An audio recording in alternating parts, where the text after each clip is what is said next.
자, 여러분 이제 1탄의 1강입니다. 1탄의 1강의 원광대학교 편을 풀어보도록 하겠습니다. 나 빼고 편입생물 논하지 말라. 네, 가볼게요. 원광대학교를 잠깐만 얘기를 한번 해드리면 원광대학교 대비 방안에 해당하는 거니까 원광대학교 의과대학이 6명 뽑는데 여기 보시는 현재 작년 기준이죠. 근데 292명이 지원을 했습니다. 저 정도면 몇 대 1이죠? 50대 1이죠. 졸라 저 들어갈 때요, 여러분. 저 인하대학교 의과대학 들어갈 때 IMF 터져가지고 79대 1이었어요. 근데 이제 요즘에 그 수시에서는 3000대 1이라고 나오던데? 3000대 1? 3000대 1인데요. 그 저가 폭발할 때였거든요. 폭발할 때였는데 IMF라고 대한민국 망하는 게 있어가지고 저 볼 때가 79대 1이었어요. 79대 1. 79대 1이었는데 6명 뽑는데 292명은 쉽네. 저 중에 90명은 안 와요. 저 중에 시험 보러. 저 중에 편입의 특징이 저 중에 90명 정도는 시험 보러 안 옵니다. 실제 200명이 오는데 그 중에 진짜 열공하는 애는 50명이 안 돼요. 이거는 전원이 결과가 나온 다음에 갖다 집어넣는 거 아니에요? 79대 1 저거는. 그러니까 최상위만 집어넣은 거예요, 사실은. 근데 저거는 6명 뽑는데 292명이면 저거 보고 막 50대 1이라고 이렇게 생각하면은 이거랑 똑같거든요. 예전에 어떤 친구를 봤는데 7급 공무원이래요. 약대 준비를 한다 그러면서 제가 7급 공무원 되게 어렵지 않으니까 매우 쉬워요 그러더라고. 몇 개월 공부했으면 6개월 했대요. 어디 나왔어요? 한양대 생물 나왔대. 너무너무 쉽대. 왜 그래요? 그러니까 병신들라고 하잖아요. 딱 그러더라고 얘가.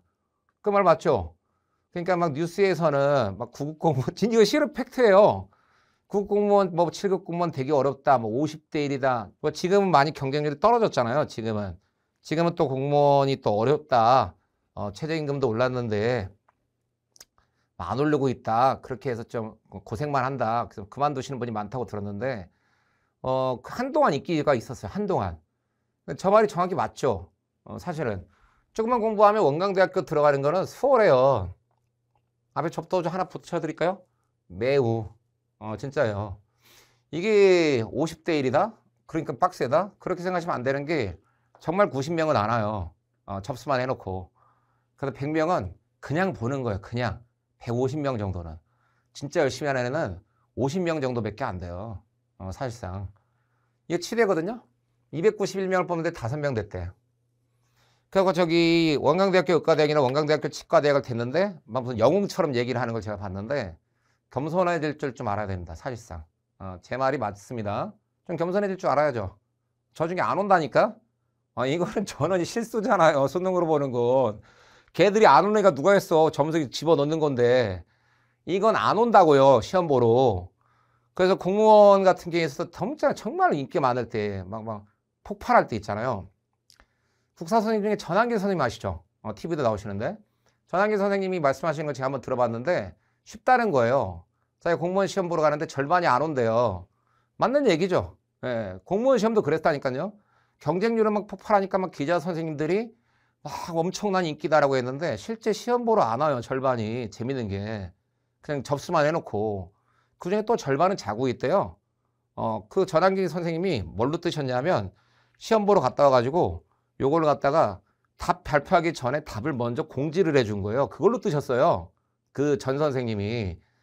그러니까 원래 또 대단하신 분인데, 대단하다고 합시다. 대단하신 분인데, 뭘로 뜨신 거냐면, 답을 발표하기 전에 공무원이 인기 때 자기가 시험 보러 와서 국사만 보면 되잖아, 자기는.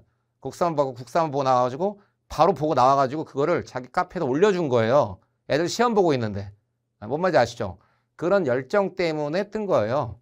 근데 그 말씀 하시더라고요. 절반은 자고 있고, 절반은 안 온다. 맞는 얘기예요. 이것도 저것도, 이거 원광치대거든요, 두 번째가. 90명은 안 와요. 그 중에 100명은 그냥 150명 정도 진짜 무늬만 수험생이고, 실제로는 50명이 봐가지고 50명 중에 5명 뽑는 거예요. 그러니까 쉽죠? 사실상. 실제로 수능으로 들어가는 것보다 훨씬 쉽다라고 하는 걸 모르던데? 편입이 어렵다고만 생각하던데? 그렇지 않습니다. 절대로요. 알겠죠? 절대로 그렇지 않아요. 이거 원광한의대가 얼마나 쉽습니까? 여러분, 원광한의대 수능으로 들어가려면 어려워요. 원광한의대는. 2명 뽑는데 47명이 지원했는데 얼마나 쉽냐고 저게. 저 중에 20명은 안 옵니다. 진짜로. 그 다음에 또한 또 절반 정도는 무늬만 수험생이에요. 이거는 점수가 나온 다음에 집어넣는 거 아니에요. 그러니까 전원이 다 가는 거 아니야, 다. 여기 결석자가 없어요. 저거는 결석자 엄청 많습니다. 원광대학교 한양학과 7명 뽑는데 138명이다. 이건 정말 쉬운 거예요. 얘네들이 다 같은 문제를 봅니다. 그러니까 원광대학교가 빡센 학교가 아니다. 정말로 이 말씀을 꼭 드리고 싶습니다. 진짜로. 원광대학교를 합격하기 위해서 어떻게 하면 되냐면 1차가 공인 영어로 봐요. 공인 영어로 뽑아요. 1차가. 공인 영어로만. 그죠? 1차가 공인 영어로 뽑고요. 2차에 필기 점수를 놓고 있죠. 2차에 필기 점수를 놓고 있는데 원광대학교의 특징은 의대, 치대, 한의대, 한양학과가 다 동일한 문제로 봅니다. 다 동일한 문제로. 원광대학교 의과대학에서 제일 좋은 게 뭐예요? 그죠? 가장 반드시 필요한 것은 우선 얘네들이 GPA가 안 넣잖아. GPA를 안 넣는다는 게 얼마나 사실상은 많은 이들에게 길을 열어주는 거예요. GPA를 안 넣는다는 게. GPA 대학교 다니다가 안 좋은 애들이 얼마나 많아요. 그렇죠? 그 당시에 GPA가 안 좋은 거는 교수님들이 이렇게 해석하시죠. GPA가 얘가 안 좋으면 불성실했다. 대한민국의 모든 교수님들은 그렇게 해석하시는데 저는 그렇게 해석하지 않습니다. 실제로 GPA가 안 좋았다는 것은 얘가 그 학교가 존나게 싫었다 이렇게 저는 해석해요. 솔직히 그 학교 다니기 싫었다. 그걸로 해석을 합니다. 그게 무슨 얘기냐면 GPA는 그냥 학교 생활만 그냥 성실히 하고 교수님이 수업하시는 것만 녹음해서 전출하고 족보 좀 보고 교수님이 그 수업하는 것만 제대로 이제 이해만 하고 있어도 A4는 쉽게 맞거든요. 실제로 그래요. GPA 높은 애가 대단한 애가 아니에요. GPA 높은 애는 그냥 학교에서만 그냥 미친 듯이 있는 거죠. 그러면 그냥 저 GPA는 높아요. 그러니까 GPA가 낮았다는 얘기는 학교 다니기 싫은 거예요. 그 학교가. 내가 꿈은 이 학교인데 내가 현재 이 학교를 다니니까 졸라게 싫은 거죠. 이해가 돼요? 그게 무슨 말인지? 그러니까 대한민국 의과대학이 41개가 있었거든요. 41개인데 하나가 없어졌죠. 서남대 의과대학이. 서울대 의대가 있고요. 제일 위가 서울대 아닙니까? 제일 끝에가 서남의대인데 서남의대가 폐교가 됐어요. 그 바로 위에가 관동의대라고 보고 있거든요. 관동의대로 보고 있는데 여기서부터 여기까지 몇 점 차이 난지 아세요? 여기 서울의대부터 서남의대까지가 98, 제 98학번이라 98년도에 7점 차이 났어요. 7점. 평균 7점. 서울의대부터 저 서남의대까지가 7점이면 3점이 최고 배점이었으니까 저희 때도 한 3문제 정도 되죠. 2점짜리도 있으니까 3문제 정도 차이가 천상천하 유아독존의 서울의대와 서남의대 나왔다 그러면 뭐 쟤는 뭐 이렇게 공부도 못했대. 아유 왜 쟤는 왜 저래. 쟤는 왜 저 모양이야. 아유 저래 갖고 사람 치료하겠어. 폐교까지 당해버린 서남의대와 서울의대의 차이는 3문제예요. 3문제. 무슨 말인지 아시겠어요? 서울의대와 서남의대는 그렇게 치열해요. 엄청 치열하다가 정답이거든요.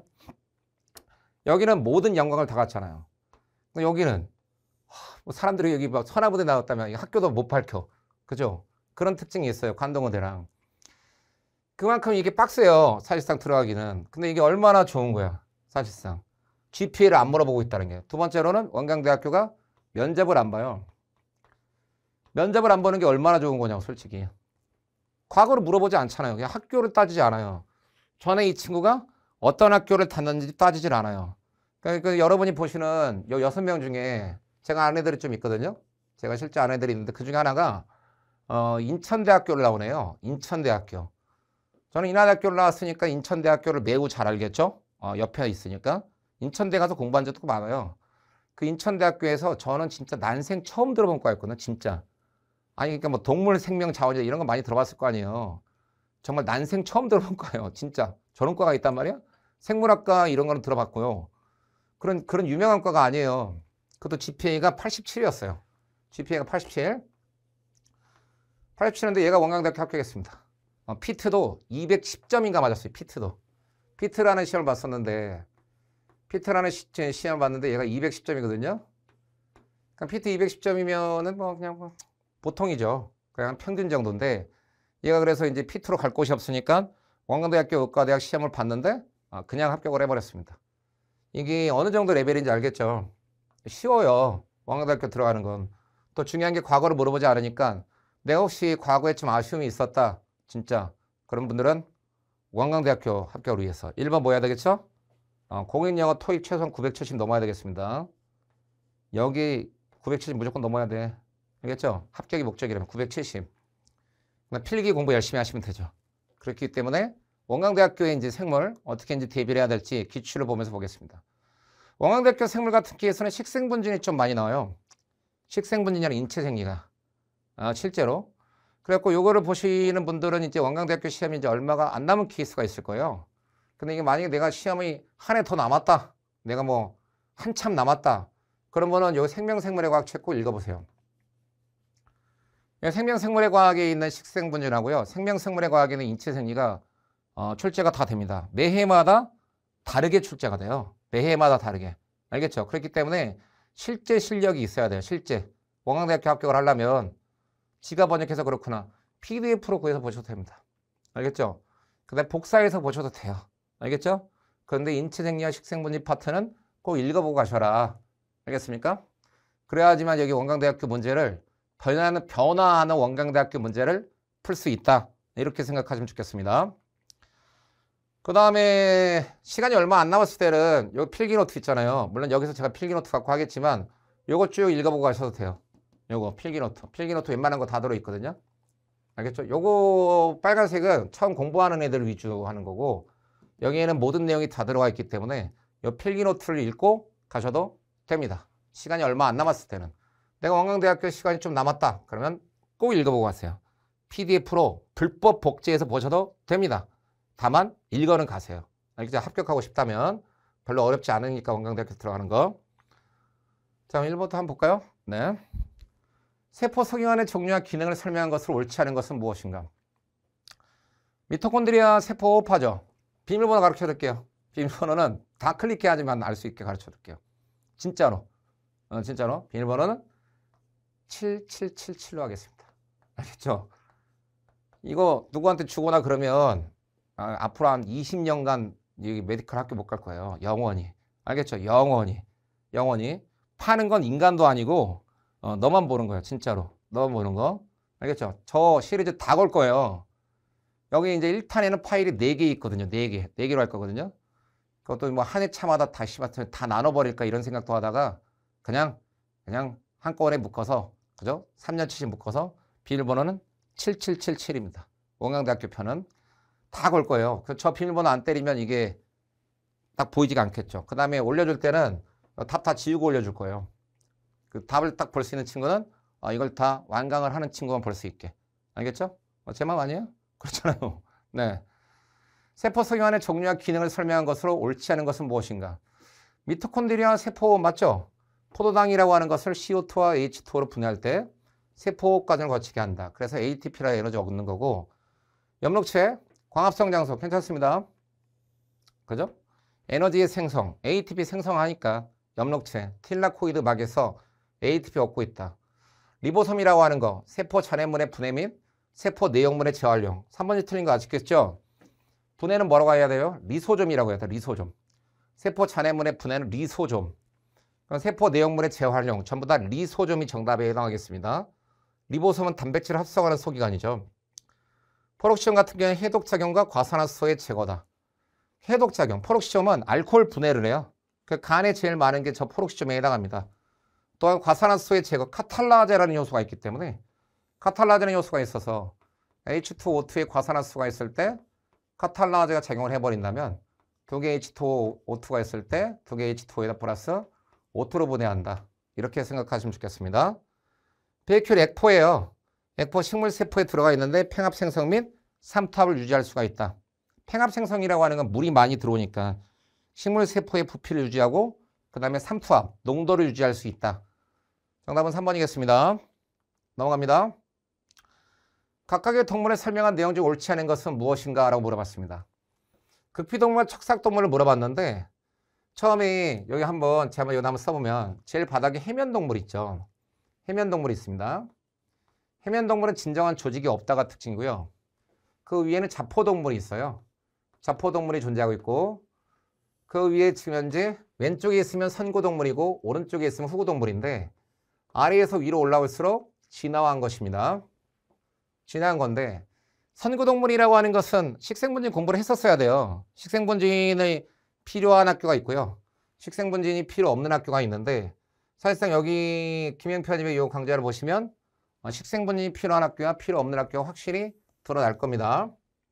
원광대학교는 필요하다가 정답이에요. 식생분진.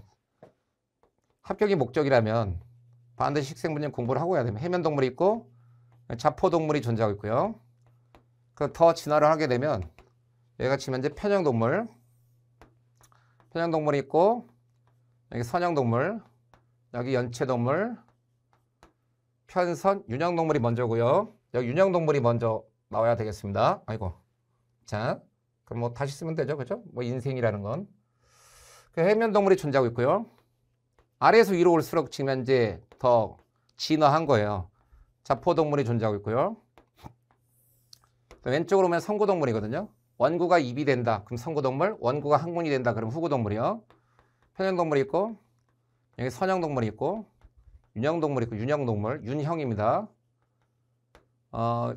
해자, 편선, 윤. 그 다음에 연체동물이 있습니다. 연체동물이 있고 환영동물이 존재하고 있고 기렁이가 환영동물이죠. 여기 곤충류의 절지동물이 있습니다. 왼쪽에 있는 건 다 선구동물이라 그래요. 선구동물에서 절지동물, 지금 현재 절지동물 있죠. 절지동물. 그 다음에 선형동물. 요 두 개를 우리가 탈피동물이라고 하면 탈피동물이라고 부르고요.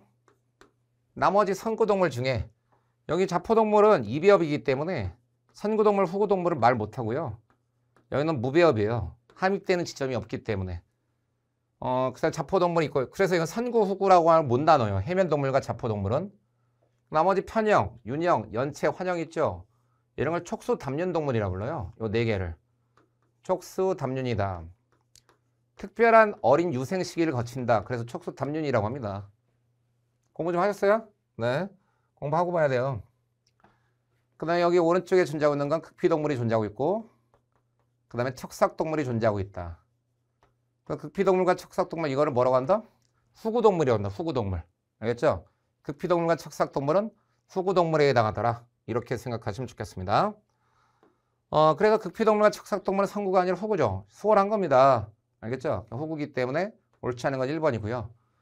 해면동물은 진정한 조직이 없다. 맞습니다. 자포동물부터 조직이 생기는 것이고 해면동물은 조직이 없구나. 탈피동물은 가장 종이수가 많은 동물군이다. 그 중에서도 절지동물이에요.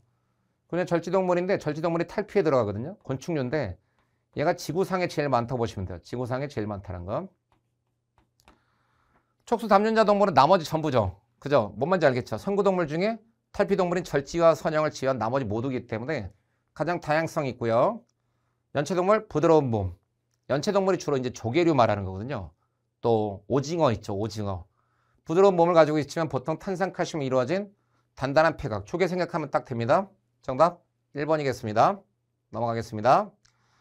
식물은 공기와 토양으로부터 특정 물질을 얻어 살아간다. 토양과 공기에서 가장 많이 흡수되는 물질은 무엇인가? 토양일 때는 물과 무기압류를 받아야 돼요. 그 물과 무기압류 중에 누가 있냐면 질소가 있고 인이 있고 칼륨이 있겠습니다. 토양으로부터 흡수할 때는 질소인 칼륨, 무기압류가 필요하고요. 공기에서 가장 많이 흡수되는 물질은 CO2가 들어와야 되죠. 공기에서 가장 광합성하니까 기공을 통해서 CO2가 들어와야 되니까 정답은 4번에 해당하겠습니다. 갈게요. 원핵생물에 대한 설명 중 옳지 않은 것은? 원핵생물의 정의는 뭐죠? 식생분진 안 하면 원광대학교 안 되는 거 아시겠죠? 원핵생물에 대한 설명인데 원핵생물 같은 기에서는 막으로 구성된 세포 소기관이 없는 게 원핵생물입니다. 원핵생물은 기본적으로 막이 세포 소기관을 구성하는 막이 없고요. 또 다 단세포예요. 단세포고 유성생식을 안 하고 무성생식만 합니다. 무성생식을 하지만 세대가 워낙에 짧기 때문에 돌연변이가 심해서 다양성이 생긴다. 유전자 재조합 맞는 얘기입니다. 저지시 구안인과 시토신이 떨어진다라고 하는 것은 쉽게 말하면 열에 약하다 그 말이거든요. 구안인과 시토신이 떨어졌으니까. 그람 양성균 모두가 그람 양성인 것은 아니다. 그람 양성균에서 그 결핵균이라는 게 있어요. 그 결핵균이라고 하는 게 있는데 그 결핵균 같은 케이스는 이 펩토글리칸층이 두꺼운 지금 현재는 그람 양성에 들어가는데 모두가 그냥 저지시 그람 양성균에 들어가는데 여기 바깥에 특별한 마이콜산이라는 지질층이 있어요. 쉽게 말하면 결핵균이 있거든요. 마이콜산이라고 하는 특별한 지질층이 존재하고 있다. 그냥 결론이 맞아요. 전 결핵균이기 때문에 그람 양성, 음성으로 나뉘지를 않아요. 펩티도글리칸층이라고 하는 세포벽은 두껍지만 그람 양성, 음성으로 얘기를 안 합니다. 맞는 얘기고요. 세균의 극히 일부만이 병원체로 작용한다. 맞습니다. 왜? 공생하는 공생하는 세균들이 있어요. 공생하는 세균의 대표적인 이그젠플이 누구냐면 대장균 말하는 겁니다. 대장균 얘기해주고 있다는 거. 그러니까 세균은 맞죠? 그럼 음성 세균이니까. 근데 얘네가 병원체는 아닙니다. 공생 세균은 사람한테 도움이 되는 거니까. 리보솜 RNA는 모든 생물체에 있는 것만 아니다. 틀렸어요. 모든 생명체가 다 갖고 있습니다. 생명체. 밑줄? 생명체라면 단백질을 합성하거든요. 단백질을 합성하려면 리보솜이 있어야 되거든요. 그 리보솜이 있으려면 리보솜 RNA가 모두 다 있어야 돼요. 그래서 리보솜 RNA 가지고서 생명체를 구분할 수 있다. 생명체는 3영역으로 구분한다. 이렇게 생각하시면 되겠습니다. 알려진 때문에 고온 고세균은 호열성, 호산성의 특징을 모두 가지고 있다. 괜찮습니다. 고온 고세균은 고온에서 사는 극호열균이라고 하거든요. 극호열균은 또 극호열, 그다음 산성 환경에서 많이 살아요. 이게 온천 주변인데 이게 이런 게 다 이 일반 생물학책에 다 나오는 얘기예요. 그러니까 극호열균 같은 케이스는 pH가 떨어진 온천수 주변에서 산다 이런 식으로요.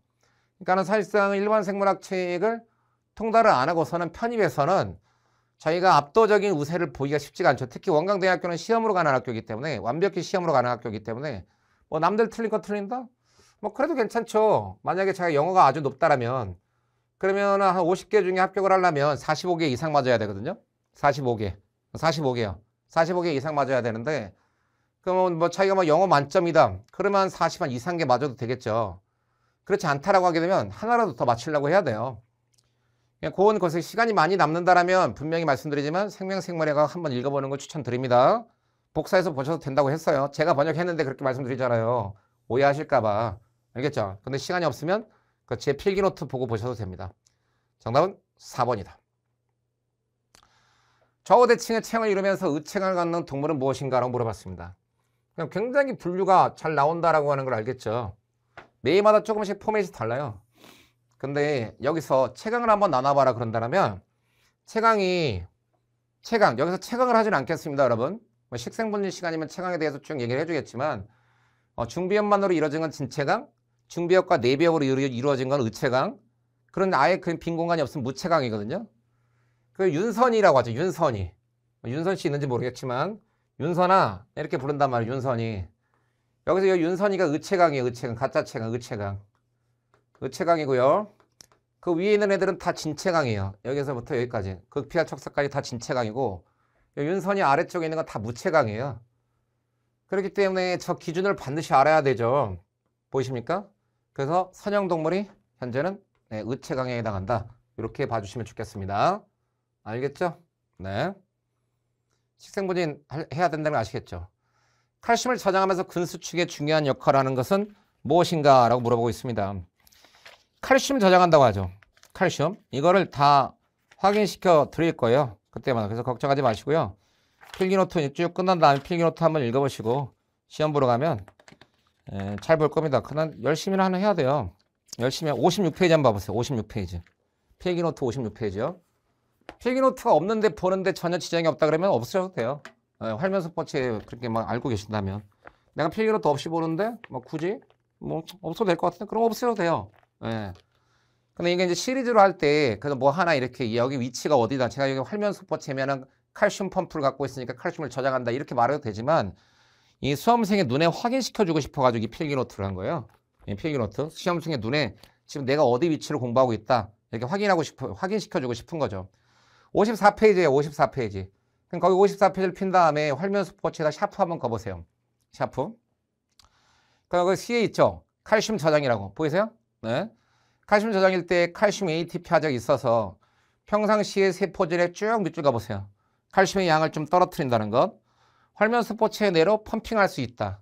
칼슘 방출 시 그래서 2차 신호로 쓰일 수가 있다는 거. 왜? 활면석포체 내에 저장하고 있으니까. 거기 있죠. 밑줄 근육세포일 시 수출 유발한다. 그렇기 때문에 근수축. 원광대학교가 다 출제됐던 겁니다. 활면석포체가 정답에 해당하겠습니다. 알겠죠? 갈게요. 그럼 넘어가 보면요. 자, 세포를 이루어지는 물질의 수성 중에서 특이적인 이온은 농도 경사에 따른 에너지를 이용하여 포도당을 이용시키는 기작을 무엇이라고 하는가라고 잡혀져 있습니다. 그럼 농도 경사에 따라서 지금 현재 포도당을 수송한다라고 잡혀져 있거든요. 저거 맨날 나와요. 농도 경사에 따라서 이동할 수 있다. 그죠? 어디를 보시면 되냐면 34페이지 한번 봐보세요. 34페이지. 34페이지에서 보면 그거 나트륨을 이용한 수송이 있을 때 34페이지 중간에 보이십니까? 34입니다. 34를 보면 나트륨을 이용한 수송에서요. 능동수송 밑줄 하시고 에너지 쓰고 있죠. 나트륨과 공동수송이 존재하고 있더라. 쭉 밑줄 한번 꺼보시고요. 껐어요? 네.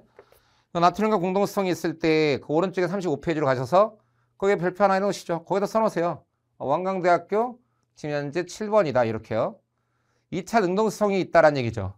ATP 사용으로 전기화학적 기울기를 유발하고 쭉 밑줄해 보세요. 다 써져 있죠? 이온의 농도차를 이용한 확산이다. 그냥 친성 용질의 흡수가 가능하다. 보이십니까?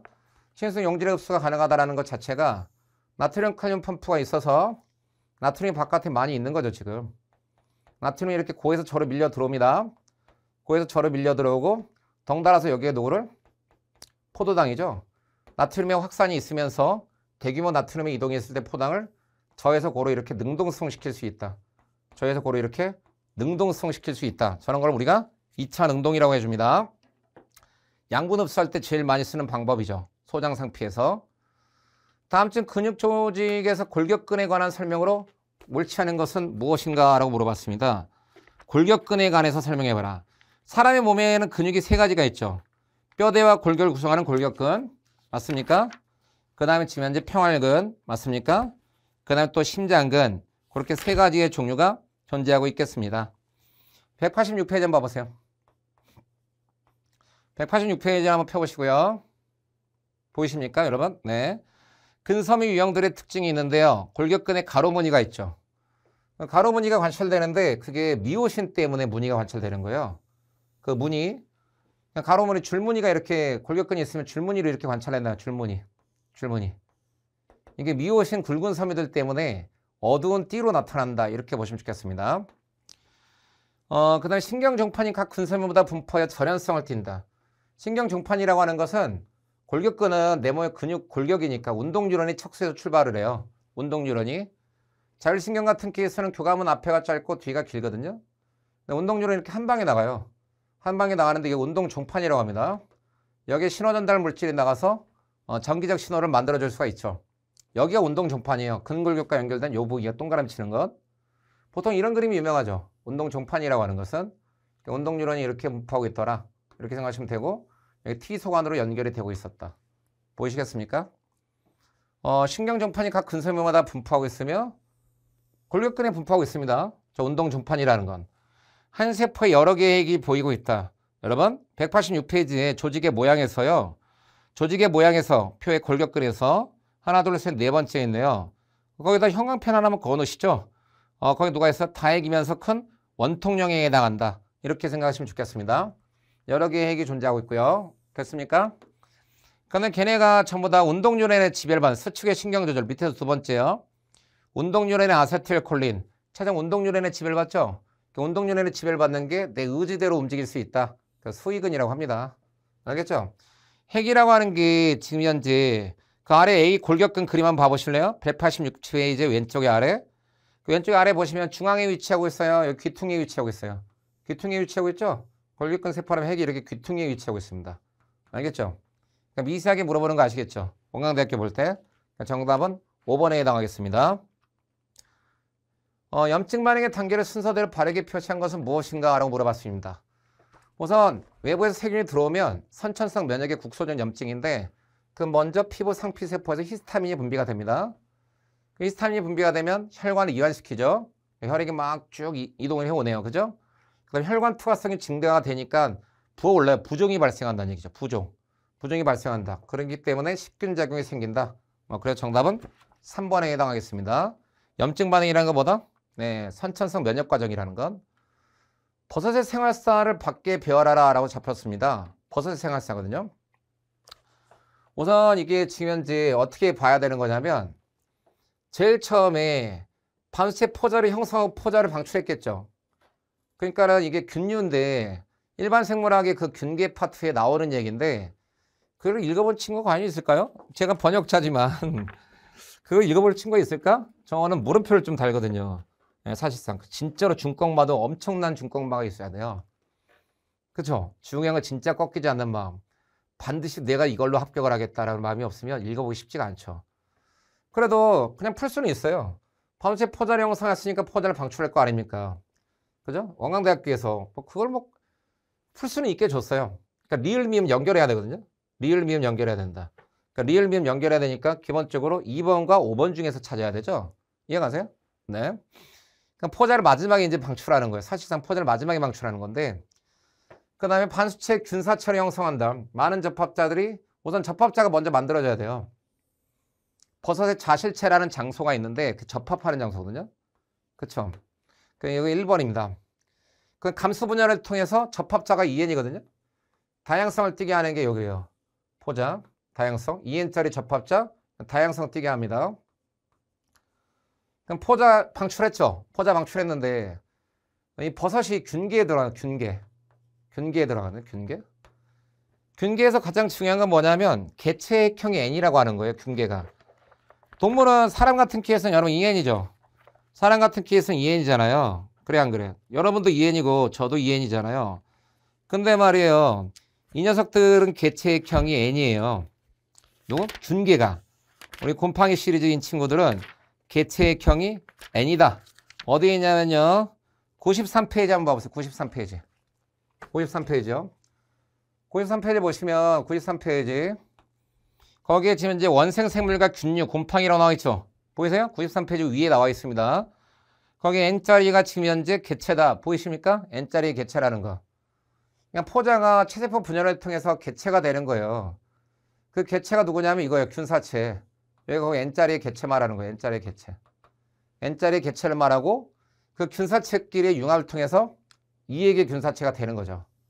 2액의 균사체가 되고 요것이 다음에 다시 접합, 이놈이에요. 많은 접합자들이. 2액의 균사체 요거. 반수체 균사체가 여기가 개체예요.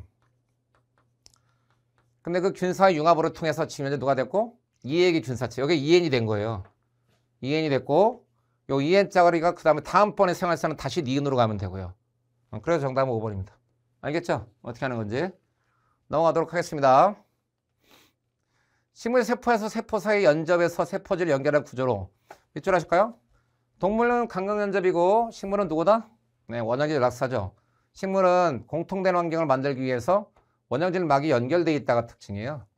원형질 막이 전부 다 연결되어 있다. 왜? 통합된 환경을 만들어야 되겠죠. 누구는 체관으로부터, 체관이 여기 있는데 누구는 체관으로부터 가깝고 누구는 체관으로부터 멀리 있으면 누구는 영양분 빨리 받고 누구는 영양분 늦게 받으면 불편하잖아요. 그죠? 통합된 환경을 만들기 위해서 원형질 막이 연결되어 있어야 되니 저렇게 원형질 막이 연결되어 있는 걸 원형질 연락사라고 불러주고 있다. 이렇게 보시면 좋겠습니다. 넘어갈게요. 뭐 수월한 얘기니까 원형질 연락사는. 생태계의 설명중 옳지 않은 것은 무엇인가? 화석연료는 황해순환에 영향을 주죠. 석탄 말한다고 생각합니다. 석탄. 석탄이 같은 케이스가 불완전 연소가 되면 황성분이 나가요. 황성분이. 그래서 보통 공장에서는 황이 나가는 거고 공장에서 황이 나가서 SO4 그죠? 대기 중에 황산 만드는데 이게 그 유명한 런던형 스모그라고 하는 거예요. 그 맨체스터 유나이티드라는 팀 아시죠? 그게 잘 나가는 팀이잖아요. 그렇죠? 원래 역사적으로 잘 나가죠. 그 맨체스터 유나이티드가 굉장히 부자 구단이거든요. 굉장히 부자 구단인데 사실상 그게 1895년에 영국의 노동자들이 만든 출발이었습니다. 그러니까 이거 EPL이라고 하는 게 굉장히 그 축구 선수들한테 연봉을 많이 주잖아요. 많이 주면 많이 몰려요. 전 세계 최고들이 몰리죠. 근데 거기가 이제 원래는 출발이 산업혁명이라 공장에 있었던 노동자 선생님들이 나도 그 스트레스 풀려고 만들었던 축구팀들이었어요. 근데 거친 몸싸움을 하니까 하나의 전쟁을 좋아한단 말이에요. 사람들이. 축구를 왜 좋아하는가 하면 전쟁하는 거거든요. 전쟁. 국가대표 축구팀이 그거는 굉장히 좋아하잖아요. 사람들이. 그렇잖아요. 그게 나라와 나라 간에 대신 전쟁하는 거예요. 전략을 짜서. 축구대표팀 감독 기본 연봉이 20억이 넘어요. 그 정도로 이게 좋은 자리예요. 그게 전쟁의 지휘관이니까 그 정도 받는 거죠. 실제 전쟁할 수가 없으니까. 그것도 그게 영국의 거친 그 몸싸움이 전 세계적으로 인기를 끄는 거예요. 왜? 대리만족이죠. 그렇기 때문에 그리고 그다음에 이 LA형 스모그가 있는데 LA형 그 자동차 매연에서 나갔던 것은 질소가스였어요. 여기 질산 NO2요. 그 LA에서는 질산이 많이 만들어졌고요. 영국에서는 황산이 많이 만들어졌고요. 그게 되게 유명한 대한민국 그 전 세계적인 사건이에요. LA형 스모그, 런던형 스모그라고. 맞습니다. 대기 구성 성분이 존재한다. 지구의 질소 순환 대기 구성. 그렇죠. 대기 구성 성분이 질소 아니에요. 질소를 갖다가 리조비움이라고 하는 뿌리옥 박테리아가 이걸 NH3로 이렇게 고정한단 말이에요. 그 다음 암모늄으로 바뀌죠. NH3로 들어오고 나면 부영화를 처리하는 가장 관련 깊은 원소는 질소이다. 맞습니다. 부영화, 영양분이 충분하다. 그 질소와 인이에요. 부영화가 누구냐면 이제 유기물이 많아지는 거거든요. 유기물이 어려우면 그 소나 걔네 그 녀석 가축들의 DDONG다 이렇게 생각하시면 돼요. 그 DDONG가 들어오니까 영양분이 부해졌어. 그게 부영양화거든요. 그러니까 저 유기물들이 분해가 됐을 때 질소와 인이 많아지는 거예요. 그럼 요거 이제 조류들이 증가하거든. 그게 적조 현상이에요. 조류들이 막 증가해 버리는 게. CO2의 농도는 광합성이 호흡을 초과하는 여름 동안에 증가한다. 이게 아주 미세하게 난이도가 있다는 거 아시겠죠? 아주 미세하게. 광합성의 호흡을 초과하는 여름 동안에 증가한다. 이게 겨울에 증가해요, 여러분. 겨울에 증가한다. 광합성의 호흡을 초과하면 우선 이건 감소하고요. CO2는 언제 증가하는가 하면 겨울에 증가해요, 겨울에. CO2의 양을 비교하자면 올라가는 것은 겨울이고 떨어지는 건 여름이고 올라가는 것은 겨울이고 떨어지는 건 여름이고 올라가는 것은 겨울이고 떨어지는 건 여름인데 전체적으로 우상향이에요. 우상. 그래서 요즘에 이제 전기차 쓰자고 하죠. 저 CO2가 많아지면서 전 지구적으로 온난화 현상이 있으니까 여름에 졸라게 덥단 말이에요. 이건 계절에 따라서 이제 바뀌는 거고 올라갔다 떨어졌다 올라갔다 떨어졌다 이런 건 대기 중에 CO2는 그래서 지금 전기차가 인기예요. 전기차. 그러니까 전기차의 선두주자가 또 이제 대한민국 기아 자동차입니다. 테슬라와 함께. 그러니까 기아 자동차 그래가지고 기본 모든 그 직원 선생님들 연봉이 1억 5천이 넘어요. 그러니까 그것도 더 달라고 막 농성해가지고 많이 뉴스에서 나오는 거예요. 뭐 귀족 어쩌고저쩌고 그런 게. 기아 자동차가 굉장히 매출이 커요. 여기 전기차 중심으로 돌아가거든요. 기아 자동차가 현재. 그러니까 대기중 CO2 거의 테슬라랑 맞먹을걸요? 엄청 잘 나가요 기아차가. 그러니까 대기중 CO2의 농도가 증가하면서 지구온난화 야기한다. 맞는 얘기입니다. 그러니까 정답은 4번이라는 거. 넘어가겠습니다. 전반적으로 이렇게 증가하고 있다 보니까 너무 더워져서 전 세계가 그러니까 빙하가 녹아가지고 약속을 한 거 2030년까지 우리가 다 전기차로 바꾸자고 전 세계적으로.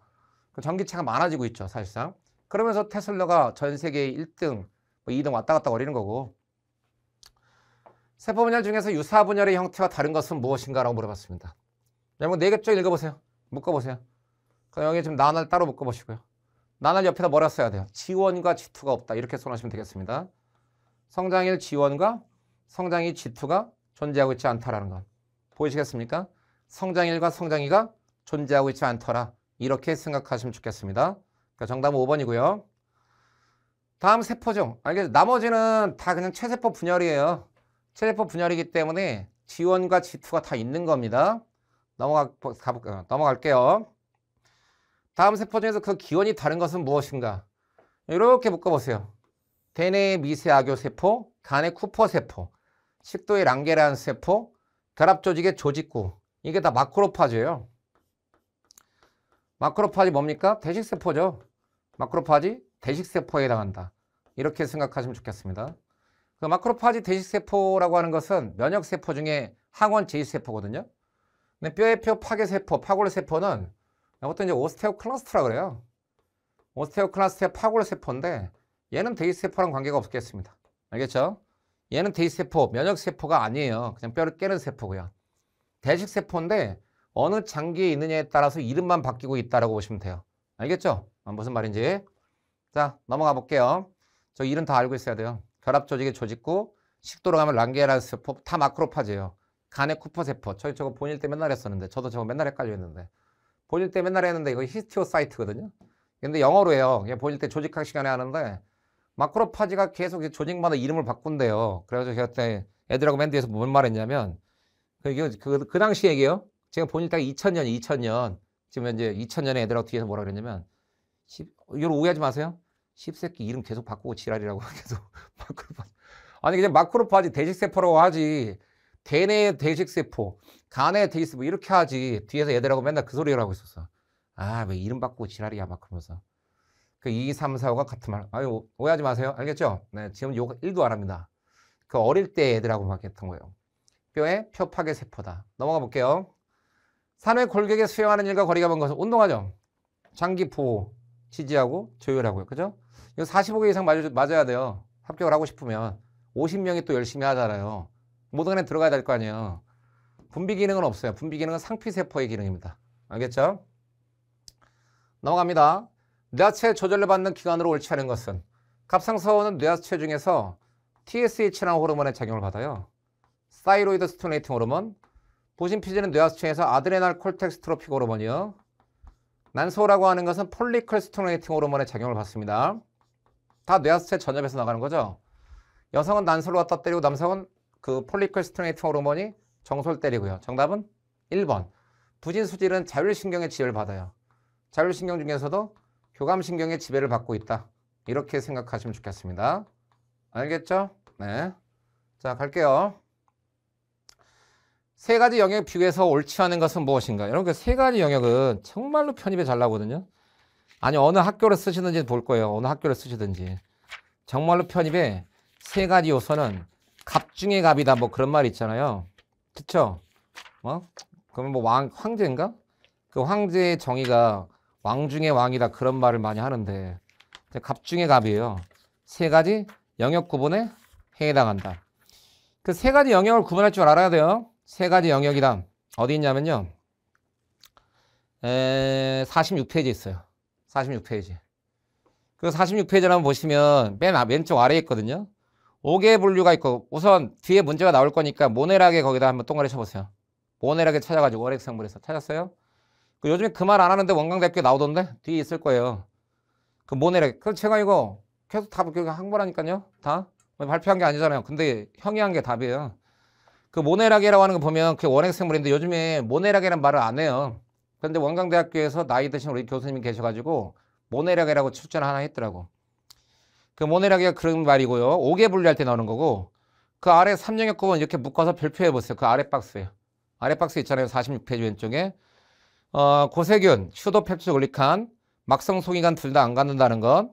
세포막, 인질 이중층이냐, 에스테르 결합이냐, 에테르 결합이냐, 에스테르 결합이냐. 그죠? 고세균만은 무슨 결합하고 있다? 에테르 결합하고 있다는 것. 그다음 환영의 DNA, 선형의 이중나선 DNA, 히스톤과 인트론을 갖고 있다. 그 고세균이 히스톤과 인트론을 갖고 있다. 그게 특징이죠. 거기다 RNA 중함에서 꼭 기억다 첨가해 주세요. 그 책에다가. 안 그러면 그냥 여기도 보셔도 되고요. 진정세균은 RNA 중함에서 한 가지, 고세균도 한 가지. 진핵생명체 같은 케이스는 RNA 포리머라즈 1 같은 케이스는 리보소마 RNA, 2와 같은 케이스는 메신저 RNA, 3와 같은 케이스는 트랜스퍼 RNA를 만들게 됩니다. 펩시도글리칸이 있고 고세균은 슈도펩시도글리칸이니까 슈도펩시도글리칸, 가짜 펩시도글리칸이기 때문에 없다라고 해야 되고요. 진핵생물은 펩시도글리칸 자체가 없죠. 원형의 염색체 있다 없다. 예, 틀린 거 금방 아시겠죠? 고세균 막으로 둘러싸인 세포성이간 없다가 정답입니다. 격가지가 없고 여기 격가지가 있다가 또 제 특징이죠. 고세균의 제일 유명한 특징이 격가지를 가지고 있는 타나스로 구성이 되어 있다. 뭐 이렇게 보시면 좋겠습니다. 정답 4번입니다. 잘 나옵니다 이거. 다음 보기에는 미토콘드리아 염록체에서 ATP 생성 과정은 서로 다른 구조를 통해서 이루어진다. 미토콘드리아 염록체에서 수소의 농도가 높은 쪽을 바르게 연결한 것은 무엇인가? 미토콘드리아 같은 경우는 기질이라고 하죠. 기질이고요. 얘가 막강 공간이라고 합니다. 막강 공간. 막강 공간일 때 전자가 가면서 수소 펌프질을 한다. 이렇게 보시면 좋겠습니다. 보이시겠어요? 네. 수소 펌프질을 하고 여기 ATP 합성 요소를 통해서 돌리는 거죠. 화학성적 인산화로요. 염록체와 같은 케이스는 틸라코이드라고 해요. 틸라코이드 내강이다. 틸라코이드 내강에 해당한다. 이렇게 보시면 좋겠습니다.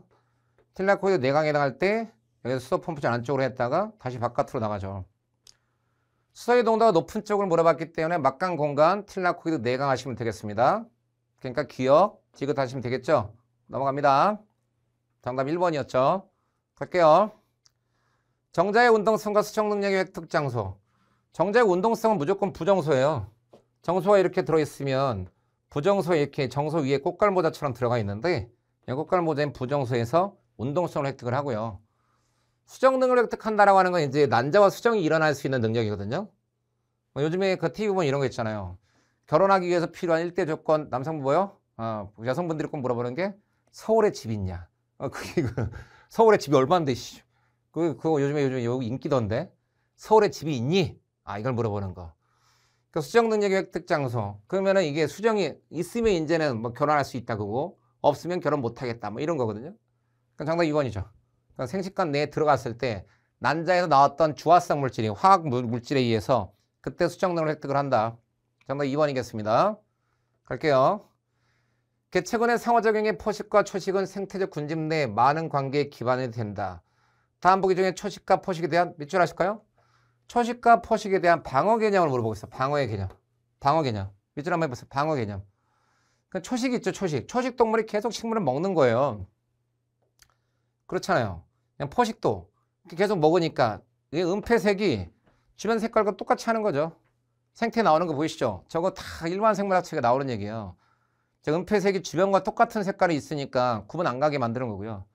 편리공생은 지금 현재 한쪽 이득을 보는 거라 상관이 없습니다. 문제는 초식과 포식에 대한 방어의 개념이거든요. 경고색이 독화살 개구리라고 캠벨에도 나오고요. 생명생물의 과학에도 나와요. 독화살 개구리. 너 나 먹으면 졸라 뜨겁다 막 이런 말이고요. 의태라고 하는 건 뭐냐면 진짜로 지금 현재 포식자한테 무서운 존재를 흉내내는 거죠. 의태. 그냥 포식자의 포식자를 흉내내버리는 거예요. 의태가. 알겠죠? 그런 걸 베이츠 의태라고 하는데 거기까지는 구분 안 하셔도 의태라고 하는 것은 포식자가 제일 싫어하는 개체를 흉내낸다는 얘기야. 머리 때 그런 말 하잖아. 너 엄마한테 잃을 거야 뭐 이런 거 하잖아요. 착취 경쟁 관계없고요. 그렇기 때문에 초식과 포식, 나를 먹으려고 하게 되면 그때 쓰는 것이 기억, 티귿, 리을에 해당하겠습니다. 비서를 먹고 사는 미생물. 이렇게 나오면 조금 원광대학교에서 나왔던 건데 그럼 좀 난이도가 있죠. 비소가 뭐냐면 조선시대 때 왕 중에 정조라는 왕 아세요? 영조의 그 손자, 사도세자가 아빠인 사람. 비소 중독으로 죽었어요. 그러니까 신하들이 앞에서는 성은이 만극하옵니다. 그래놓고 뒤에서는 개새끼 그런 다음에 저기 어이들이란 말 이렇게 무수리를 불러가지고 비소 너 딱 그런 거거든요. 독살당했어요. 그러니까 실제로 조선시대 때 왕 중에 27명의 왕이 있는데 제가 나온 연구 논문 한번 봤는데 16명이 독사들이더라고. 와, 그러니까 앞에서는 전하 꼭체 강령하시옵소서 그런데 뒤에서는 개자식 뭐 이런 거예요. 지금 다 사실은. 그러니까 지금도 당연하죠. 지금도 뭐 누가 뭐 위에 사람이 뭐라고 하면 앞에서는 예 알겠습니다 하면서 뒤에는 저 새끼 왜 또 그래. 그러니까 요즘에는 리더십이 그게 안 통해요. 아니 조선시대 때도 왕한테 독사를 때리는 시대인데 지금 시대 같은 케이스는 택도 없는 거죠. 이것은 생명체를 구성하는 일반적 원소 중에서 어떤 원소가 비소로 대체가 되는가. 이거 잘 나오긴 해요. 원래 비소가 인을 대체하거든요. 인을 대체하니까 뼈 형성이 안 되잖아요. 골격이 다 녹아버린다고 생각하시면 돼요. 골격이. 근데 그 전에 죽어요. 그 전에 죽는 게 저 비소가 피루버산이 있는데 피루버산이 아세틸코이로 가잖아요. 아세틸코이로 이제는 넘어가는데 미토콘드리아는 넘어가는데 여길 막아요. 여기를. 그러니까 뇌에 에너지 공급이 안 돼요. 이 피루버산 탈수소 요소라고 하는 이걸 갖다 막아버리는 게 비소예요. 알겠죠? 그러니까 인도 대치를 하지만 무엇보다도 저 비소가 위험한 게 지금 TCA 사이클 안 돌게 하는 거예요. 아세틸코일 못 만드니까. 그래서 그래서 죽는다는 것. 말초신경계, 철신경계는 교감신경과 부교감신경계로 나뉜다. 기량작용, 항상성. 옳지 않은 것은 무엇인가? 교감신경, 동공확장, 부교감신경, 소화촉진. 교감신경은 침분비 감소시킵니다. 알겠죠? 네. 입이 바삭바삭 탄다. 부교감신경일 때 침샘 분비가 증가하고요. 맛있는 거 먹는다고 생각하면 돼요. 교감신경 심장의 박동수 증가, 부교감신경 심장의 전도율 감소, 박동수 감소. 괜찮습니다. 정답은 3번이다. 곤충의 일반적인 특징. 서식지가 민물 쭉 동그랗게 쳐보세요. 곤충은 너무나 많기 때문에 곤충으로 게임 끝이야. 곤충? 지구상에 제일 많은 동물종이다. 이렇게 생각하시면 됩니다. 머리, 가슴, 배, 육가 가문이라고 하거든요. 머리, 가슴, 배로 구분이 되고요. 적응 능력이 뛰어나, 정이 풍부하다. 괜찮습니다. 번데기 시기 거친다. 괜찮습니다. 탈피동물이에요. 절지동물이니까 저 번데기 시기 거친다는 게 탈피동물을 얘기하는 거예요. 탈피동물. 알겠죠? 네. 곤충은 발생 중에 번데기, 그 탈피동물이다. 정답은 5번에 해당하겠습니다. 자, 넘어가 보면요. 인간 유전체에 대한 설명 중에서 옳지 않은 것은 무엇인가? 유전자의 기능 거의 대부분, 이게 개놈 프로젝트예요. 아시겠습니까?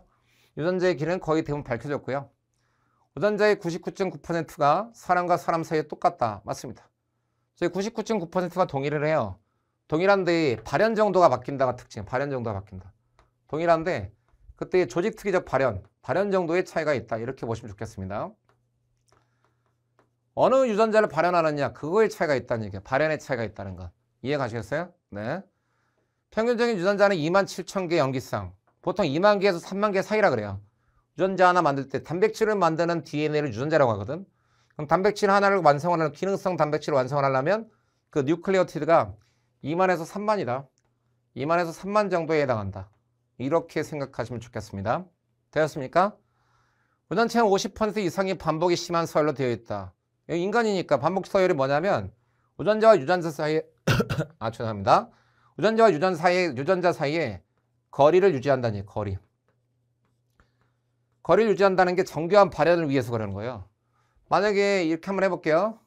유전자가 덕지덕지 붙어 있어요. 유전자 1번이 존재하고 있고 여기 유전자 2번이 존재하고 있다. 유전자 1번과 유전자 2번이 있으면 1번 발현시키려다가 2번 발현시킬 수도 있죠. 2번 발현시키려다가 1번 발현시킬 수도 있고. 그러다 보면 자칫 잘못하면 잘못 발현시키거든요. 그러니까 여기 반복 서열을 가지고서 유전자 1번과 유전자 2번의 거리를 멀게 유지시키는 거예요. 유전자 1번이 있고 멀리 유전자 2번이 있습니다. 유전자 1번과 유전자 2번의 거리를 멀게 유지를 시킨다. 되셨습니까? 반복이 심한 서열의 의미 아시겠죠? 사실상 모든 인간 유전자들은 여러 개의 인트론을 갖는다. 여러분 꼭 써놓으시고요. 졸라게 잘 나옵니다. 히스톤 단백질은 인트론이 없다. 이렇게 써놓으십시오. 알겠죠? 가장 인간한테 중요성에는 히스톤 단백질이라는 게 인트론을 안 가지고 있다는 얘기예요. 정답 5번이었습니다. 양체류가 지구상의 모든 육상식물과 공유하는 특징이 무엇인가? 라고 물어봤습니다. 양치식물이거든요. 그러니까 모든 육상식물과 공유한다. 지구상의 모든 식물. 그러면 식물의 특징이잖아요. 식물의 특징이 어디 있냐면 아까 여러분 그 식물의 특징이라고 하는 게 생활사에서 균계 보셨잖아요. 균계. 93페이지요. 93페이지 한번 봐보시면 93페이지에서요. 거기 생활사가 있는데 식물의 생활사가 있는데 2n짜리 개체에다 밑줄 한번 해보시고요. 포자체라고 하죠. 그 93페이지에 거기 n짜리 개체 한번 밑줄 한번 해보시고요. 배우체라고 하죠. 그런 거 우리가 2n짜리의 포자체와 n짜리의 배우체의 생활주기 단계 세대 규본이라 그래요. 93페이지에 그 위에 있습니다. 그다음 개체형이 밑줄 해볼까요? 식물 2n짜리의 포자체, n짜리의 배우체. 정답 4번입니다. 모든 식물의 공통점을 찾으시면 되는 거예요. 알겠죠? 모든 식물의 공통점이다. 헛뿌리를 이용한 물의 흡수다. 저거는 외떡잎 식물만 하는 거예요. 엽상체에 의해서 지된 배우체다. 저거는 배우체 우점하는 시대인 선태식물만 얘기하는 거고. 그러니까 이게 다시 나오지는 않아요. 여러분 기출이기 때문에. 그러니까 식생분진을 반드시 내가 좀 읽고 가야 되겠구나. 원광대학교를 되기 위해서는 이 생각을 좀 갖고 있어야 돼요. 특히 제가 봤을 때는 시간이 없으신다면은 식생분진이라고 하는 거 제목이라도 한번 보고 가야 돼요. 제목이라도. 공부하시는 책으로 보시면 되겠죠. 시간이 얼마 없으면 그냥 공부하셨던 책으로 보시면 되고 시간이 있으시면은 저기 방금 전에 생명생물의 과학 복사해서 보시던지 PDF를 떠서 보시던지. 정답은 4번입니다. 필요해서 그런 거예요. 필요해서. 다음 복에서 인간 유전자 형질 돌연변이적 X형관 유전 형제. 곱슬머리는 상염색체 우성이에요. 그게 갑자기 딱 나오면 좀 어려울걸요? 그쵸? 곱슬머리는 상염색체 우성이고요. 혈우병이 X염색체 열성입니다. 혈우병이 X염색체 열성. 그 남성한테 걸리죠. 왜? 여성은 여기 치사니까. 엄마 뱃속에서 X-X로 있으면 죽어버려요. 낭포성 섬유증이라고 하는 건 상염색체 열성이에요. 상염색체 열성 질환에 해당하고요. 정록생명에 해당한다. 그 정록생명에 해당하는 것은 X염색체 열성 질환에 해당한다. 이렇게 보시면 좋겠습니다. X염색체 열성이다. 알겠죠? 정록생명. 그러니까 이것도 여성이 보인자가 있잖아요. 그렇죠. 고환성 여성화 증후군 같은 케이스는 여성이거든요. 클라인펠터 증후군이에요. XXY. Y가 있으니까 남성인데 고환을 갖고 있는 남성인데 거기에 X가 현재 두 개가 있으니까 여성화가 됐다. 정답은 5번에 해당하겠습니다. 넘어가 볼게요. 인간의 질병을 유전자 치료하기 위한 순서를 무작위로 나열한 것이다. 치료 순서에 맞게 나열한 것은 무엇인가? 우선은 치료를 하기 위해서 정상인 사람 유전자를 분리를 해야 되겠습니다. 알겠죠? 네. 그냥 클로닝 하고요. 그 다음에 이걸 바이러스가 핵 속으로 들어가서 증식하니까 바이러스가 핵 속으로 들어가서 유전자를 전달해 줄 수가 있거든요. 바이러스한테 집어넣고요. 그럼 바이러스를 환자한테 주사하면 되겠죠. 환자한테 집어넣고요. 마지막에 전사되고, 이게 지금 목적이죠. 새로운 체내에서 유전자 전사되고 새로운 단백질을 합성하라. 그러니까 정답은 3번에 해당한다. 됐습니까? 네, 넘어가겠습니다. 여러 가지 화학결합의 양식에 대한 설명 중에서 옳지 않은 것은 수소결합이 있었기 때문에 이거 한번 읽어보시고요. 알겠죠? 별로 어렵지 않은 거예요. 이거는 바이러스 유전자 클로닝 한 다음에 바이러스한테 집어넣고 그 바이러스를 갖다가 사람 몸속에 갖다가 전달하고 그럼 바이러스가 알아서 유전자를 갖다가 사람 핵 속에 집어넣을 거기 때문에 그럼 바로 단백질을 합성할 것이다. 여러 가지 화학결합 양식 중에서 양식의 설명 중 옳지 않은 것은 단백질이 이제 내부의 3차 구조를 유지를 하려면 기능을 하기 위해서 R그룹 간의 상호작용이 있어야 되거든요. R그룹 간의 상호작용이 존재하고 있어야 되는데 그 R그룹 간의 상호작용에 해당하는 게 이온 결합이 있을 거고요. 그렇죠, 여러분? 이온 결합이 존재해 플러스 마이너스 이온이 있으니까 이온 결합 다 같이 또 소수성 상호작용. 왜? 소수성의 아미노산이 들어있으니까 또 공유결합, 이온화 결합이 공유결합이 있고 또 친성 아미노산이 있죠. 친수성 아미노산이 있기 때문에 수결합이 영향을 줄 수 있다. 괜찮습니다. 소수성 상호작용 괜찮습니다. 공유 이온화 결합 특정 메티오닌이 아니라 시스테인이라고 바꿔주시면 되겠죠. 이온화 결합을 갖는 것은 메티오닌의 작용이 아니라 시스테인이다. 시스테인이 SH기, 설프이드리라고 황화수소기를 갖고 있습니다. 이온 결합을 할 수가 있고 반대로 발생임, 소수성 아미노산 장기사임, 이온 결합, 양전화 또는 음전을 가진 측색 안에 염결합을 형성할 수 있다. R그룹 간의 상호작용에 해당하겠습니다. 자, 넘어가 볼게요. 활동 전이는 세포를 통한 여러 이온의 이들에 의해서 발생한다. 불응기와 과분극. 밑줄 하실까요? 과분극이죠. 과분극. 과분극에 가장 큰 영향을 주는 것은 거기도 꼭 써놓으세요. 잊지 마시고 별표해놓고 하나만 제가 부르는 거 써볼게요. 휴지전이에 영향을 주는 것은 나트륨 칼륨 펌프보다 칼륨 이온이 더 큰 영향을 준다. 이거 잘못하면 나트륨 칼륨 펌프라고 되게 많이 해갖고 많이 틀리는데요. 칼륨 이온 통로예요. 그것도 칼륨 이온의 열린 통로거든요. 그것도 그냥 통로가 아니라 칼륨 이온의 열린 통로를 통해서 과분극에 영향을 줄 수가 있다. 뭐 이렇게 생각하시면 좋겠습니다. 보이시겠어요? 네. 그래서 거기에서 치면 이제 어디를 보냐면요. 결론적으로 304페이지 한번 봐보세요. 결론적으로 304페이지. 304페이지를 한번 이렇게 딱 펴보시면 304페이지요. 거기에 위에 그림이 있는데 4번 과분극, 그 다음에 상대적 불응기, 3번 재분극, 3번과 4번 그 위에 손글씨 쭉 묶어보시면 두 번째 K 플러 통로 있죠? 나트륨 통로는 닫혀 있는데 그림에 K 플러 통로 오픈되어 있죠? 네, K 플러 통로 오픈되어 있고 K 플러스 바깥으로 계속 나가면서 과분극이 됩니다. 이렇게 생각하시면 좋겠습니다. K 플러스 굉장히 바깥으로 나가면서 재분극을 넘어서 과분극이 되고 있다는 것. K 플러스가 휴지전이 영향을 크게 주고 또 재분극을 거쳤다가 과분극에 영향을 줄 수 있다. 이렇게 보시면 좋겠습니다. 척추동물의 진화 과정에서 어리로부터 포유로 진화하는 과정과 연관성이 가장 작은 것은 무엇인가? 얘는 포유류는 요산이 아니라 요소예요. 요소.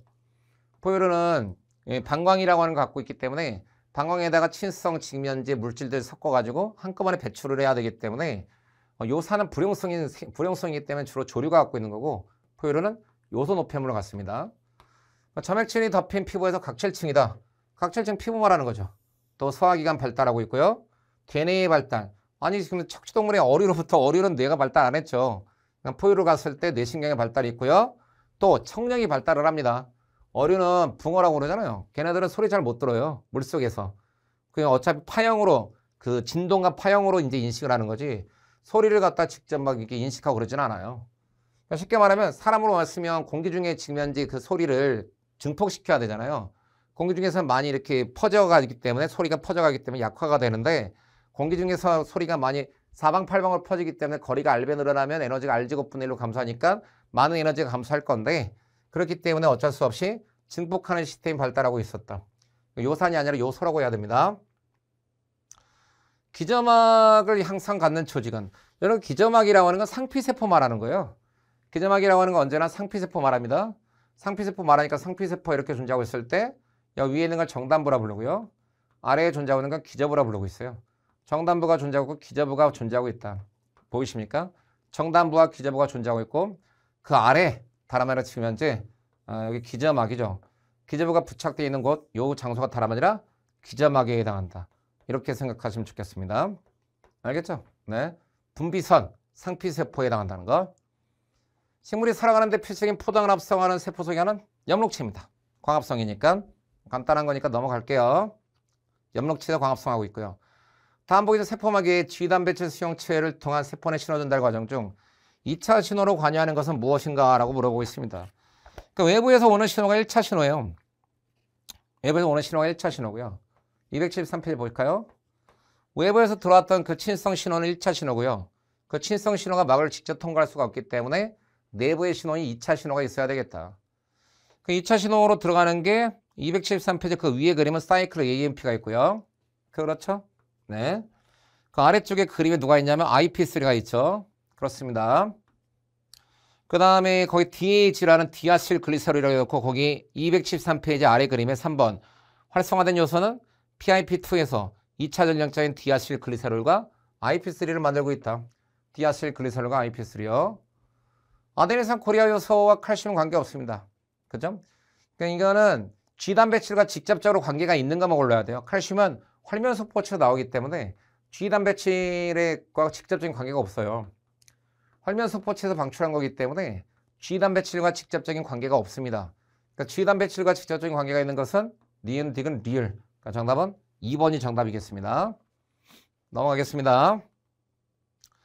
암에 관련된 설명 중 옳지 않은 것은 무엇인가? 제가 좀 스피드 있게 풀어가는 게 왜 그런 거냐면 우리 합격을 위해서 그러는 겁니다. 보통에 이렇게 막 이 수월한 문제인데 이걸 갖다가 막 10문제를 막 1시간 동안 풀고 막 뭐 15문제 1시간 동안 거의 관련된 내용 다 하면서 하면 답답한 애들이 많다는 걸 제가 알고 있어요. 사실상. 그 메디컬이나 이런 데 편입을 준비하는 애 중에 상위권 애들이 굉장히 이런 걸 답답해 한다라고 하는 걸 제가 정확히 알고 있습니다. 그러니까 좀 스피드 있게 많이 그 짧은 시간에 많이 풀어주는 걸 원한다는 걸. 그 애들이 합격을 원하는 애들 아닙니까? 강사는 기본적으로 합격을 원하는 애들을 생각을 해야죠. 바닥도 있죠. 바닥도 있다는 걸 제가 모르겠습니까? 그런데 그거보다 더 중요한 건 합격을 원하는 애들을 생각을 해야 되기 때문에 스피드 있게 쭉 해서 한 회차씩 풀어버리려고 하는 겁니다. 알겠죠? 앱스테인 바바리스는 특히 벌킨 리프존과 관련이 있다. 이거 일반 생물학에 다 나오는 거야. 그러니까 일반 생물학이 얼마나 양이 있고 중요한지 알겠죠. 사람들이 일반 생물하면 우습게 여기는데요. 편입에 나오는 건 그렇지 않습니다. 사실상. 편입에 나오는 건 그렇진 않은데 사람들이 계속 무슨 양 많다 적다라는 새로운 프레임을 막 씌워버리는 거야. 학원계에서. 뭐 새로운 프레임을 계속 씌우는 거예요. 서로. 왜? 그냥 나가 그걸 몰라. 근데 그냥 프레임을 씌우는 거야. 이것만 해서 맞춰서 가자. 이렇게. 나 위주로 다 사람들이 얘기하는 거야. 중요한 거는 그런 걸 생각하면 안 돼요. 프레임이나 주변 상황은. 그냥 애가 들어가서 처음에 앱스테인 바바리에서 보면 졸라게 손 떨릴 거 아니에요. 앱스테인 바바리 일반 생물학이 다 나오는데 근데 뭐 일반 생물학이 나오는데 뭐 나올 거면 마구 맞추자? 야, 다 떨어져 새끼야. 그렇게 하면 그 5명밖에 안 뽑기 때문에 아까 50명이라고 그랬죠. 근데 그 5명 안에 들기는 쉽지는 않아요. 그죠? 그 5명 안에 잘하는 애가 누군가 있을 거 아니에요. 거기에 실력자가. 뭔지 아세요? 그러니까 중요한 건 들어가는 거잖아요. 50명만 실수인데 그 50명 안에서 5등 안에 들어가려면 앱스테인 바바리아스 일반 생물학 캠벨에도 있고 생명생물의 과학에도 있거든요. 벌킨 림프종 유발한다고 있어요. 그냥 앱스테인 바바이러스가 바이러스 파트에 있습니다. 벌킨 림프종은 그 림프 세포들 그냥 증가시키는 거예요. 림프 세포들 증가하는 림프 종양이에요. 그럼 바이러스에 의한 종양 걸릴 수 있다. 이 파트에 나오거든요. 바이러스 파트에서. 파필로마 바이러스가 이게 남편한테 없는 거 아니에요. HPV가 있는데 여성의 4대암이 자궁 경부암이거든. HPV가 단백질 내놓거든요. 27 단백질 내놓고 있어요. 27 단백질 내놓고 있는데 저 27 단백질이 RB 프로테인을 비활성화시켜요. RB 프로테인을 비활성화시키니까 전사 작용이 있다. RB를 비활성화시키니까는 결론적으로 세포 분열을 RB가 종양을 억제하고 세포 분열을 억제하니까 E7 HPV가 E7 내놓고 E7이 RB를 날리니까 세포 분열 사이클린 D라는 물질이 나와서 세포 분열이 촉진된다는 얘기예요.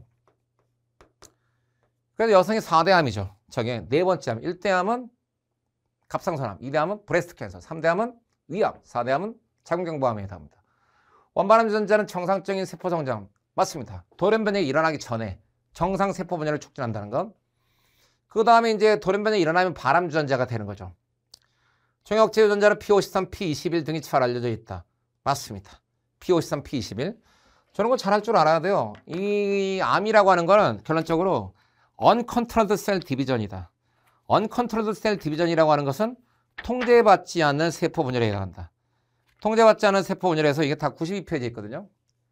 92페이지에 들어가 있습니다. 92페이지에 크로스펙터가 있으면 라스라프맥 메카에나제 92페이지에서요. 그럼 거기 메카에나제가 결론적으로 지금 현재 미기라고 하는 걸 활성화시키는데 전사인자로 작용하고 있죠. 그럼 사이클린 D 나오죠. 그 사이클린 D가 CDK4랑 결합해서 RB 단백질한테 인상기를 갖다 주니까 RB를 비활성화시키거든요. 그럼 P53이 P21 내놔서 걸려 갖다 억제하고 있죠. 보이시죠? P53, P21. 거기 있잖아요. 지금 현재 92페이지에. 저게 억제한다는 거. 원바람 전자 거기는 라스 같은 게 저 원바람 전자예요. ABL이 있는데 믹 이런 것들이 있는데 정상적인 세포 분열을 촉진하기 때문에 정상적일 때는 그냥 세포 분열을 촉진하죠. 근데 이게 돌연변이 일어나면 암이 된다는 얘기예요. 그러니까 안 무서워서 만약에 원바람 전자를 없앴다. 그럼 안 무서워가지고 애들이 성장을 못하는 거예요. 애가 막 20cm야. 나이는 50인데 막 이런 일이 벌어지는 거예요. 파필로마 바이러스 거기는 RB 제거하는 거예요. 남편한테 얼마나서 RB 제거되니까 그게 계속 그 세포 분열을 촉진하기 때문에 자궁 경부암이 걸리는 거예요. 앱스테인 바 바이러스 이게 림프총에 걸리게 하는 거. 이거 어려울걸요? 그 HTLV가 저기 구분이 나오거든요. 일반 생물학에 나와요. 백혈병을 유발하는 건 원이에요. 원. 백혈병 유발하는 거 원이라고. HTLV의 원이 성인한테서 백혈병을 유발한다. 이렇게 생각하시면 돼요. HTLV3가 하는 역할은 뭐냐면 저희 휴먼 이뮤노 디피션시 바이러스예요. 에이즈와 똑같은 거예요. 에이즈 걸린 거와. 이거 면역 결핍시키는 거예요. 면역 결핍. 그러니까 이게 헬퍼 T셀의 기능을 없애버리는 게 HTLV3고요. 일반 생물학에 나오는데 상상도 못하고 있죠, 여러분. 이게 캠벨하고 생명생물의 과학이 다 나와요. 캠벨 읽어볼 필요 없다, 생명생물의 과학 읽어볼 필요 없다, 막 그런 말 많이 하잖아요. 그냥 프레임이에요, 프레임. 그냥 프레임 씌워가지고 그냥 읽어볼 필요 없어, 내 책만 봐, 이런 거거든요. 시간 남으면 읽어봐야지 합격을 할 거예요, 사실은.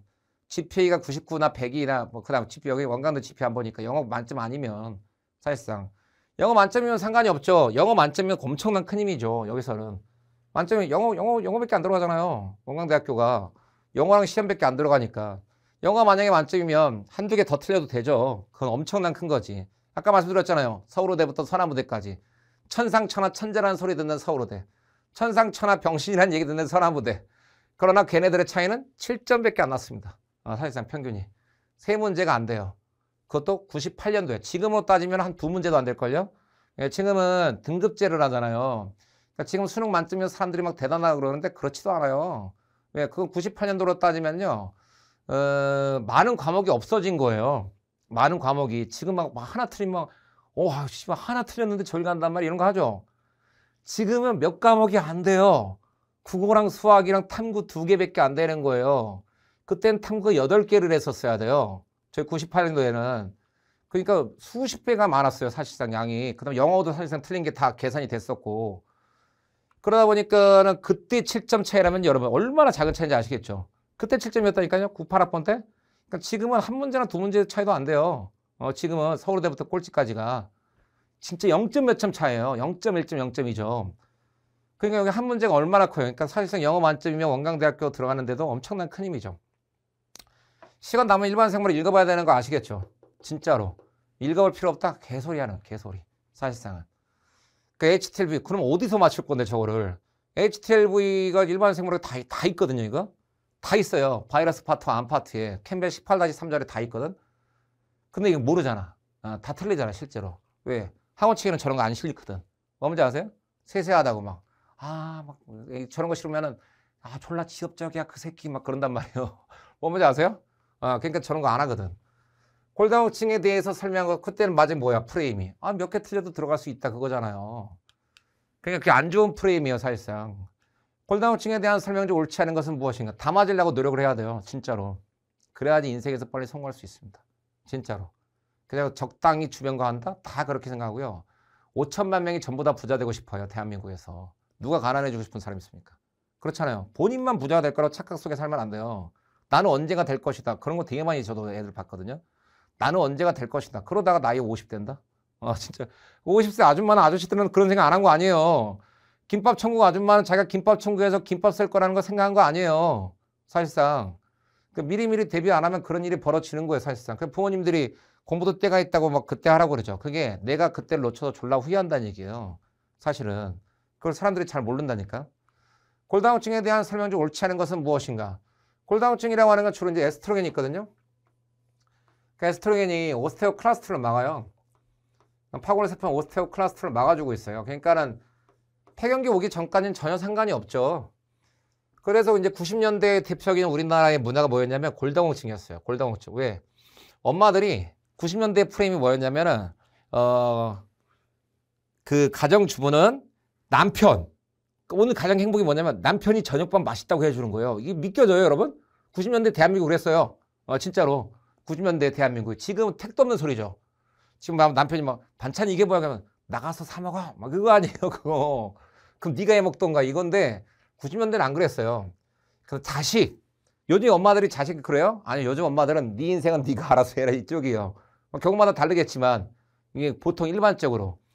그러니까 요즘에는 엄마들이 자기 인생 찾는 게 많아요. 90년대와 다른 게.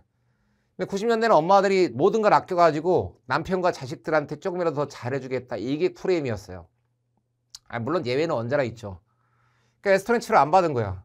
그 폐경이 왔어. 오스테오클라스가 창고래. 그죠? 그러니까 골다공증이 90년대 시대상이었어요. 리얼 팩트로. 아줌마들이 90년대 50세 아줌마들과 60세 아줌마들이 뼈를 딱 안쪽에 보면은 속이 텅텅 비어 있어요. 그냥. 골다공증이었거든요. 지금 골다공증 없어요. 왜? 아줌마들이 운동 웬만하면 다 해. 헬스 다 다녀. 헬스장 다니면서 이렇게 쫄쫄쫄쫄 하니까 뭐 요게 뭐 건강에 좋대. 미용에 좋대. 미용에 좋다는 게 뭐냐면 에스트로겐이에요. 에스트로겐. 피부 미용이 피부에 좋대. 그러면 또 아줌마들이 저거 꼭 먹어야죠. 드셔야죠. 드셔야지. 어떡하겠어. 피부에 좋다는데. 에스트로겐 치료하니까 어떻게 되겠어요. 이걸 막아줘요. 폐경이 왔어도 50대가 넘어졌어도. 오스테오클라스트를 막긴 하는데 에스트로겐의 단점이 뭐냐면 성장인자를 많이 내놔요.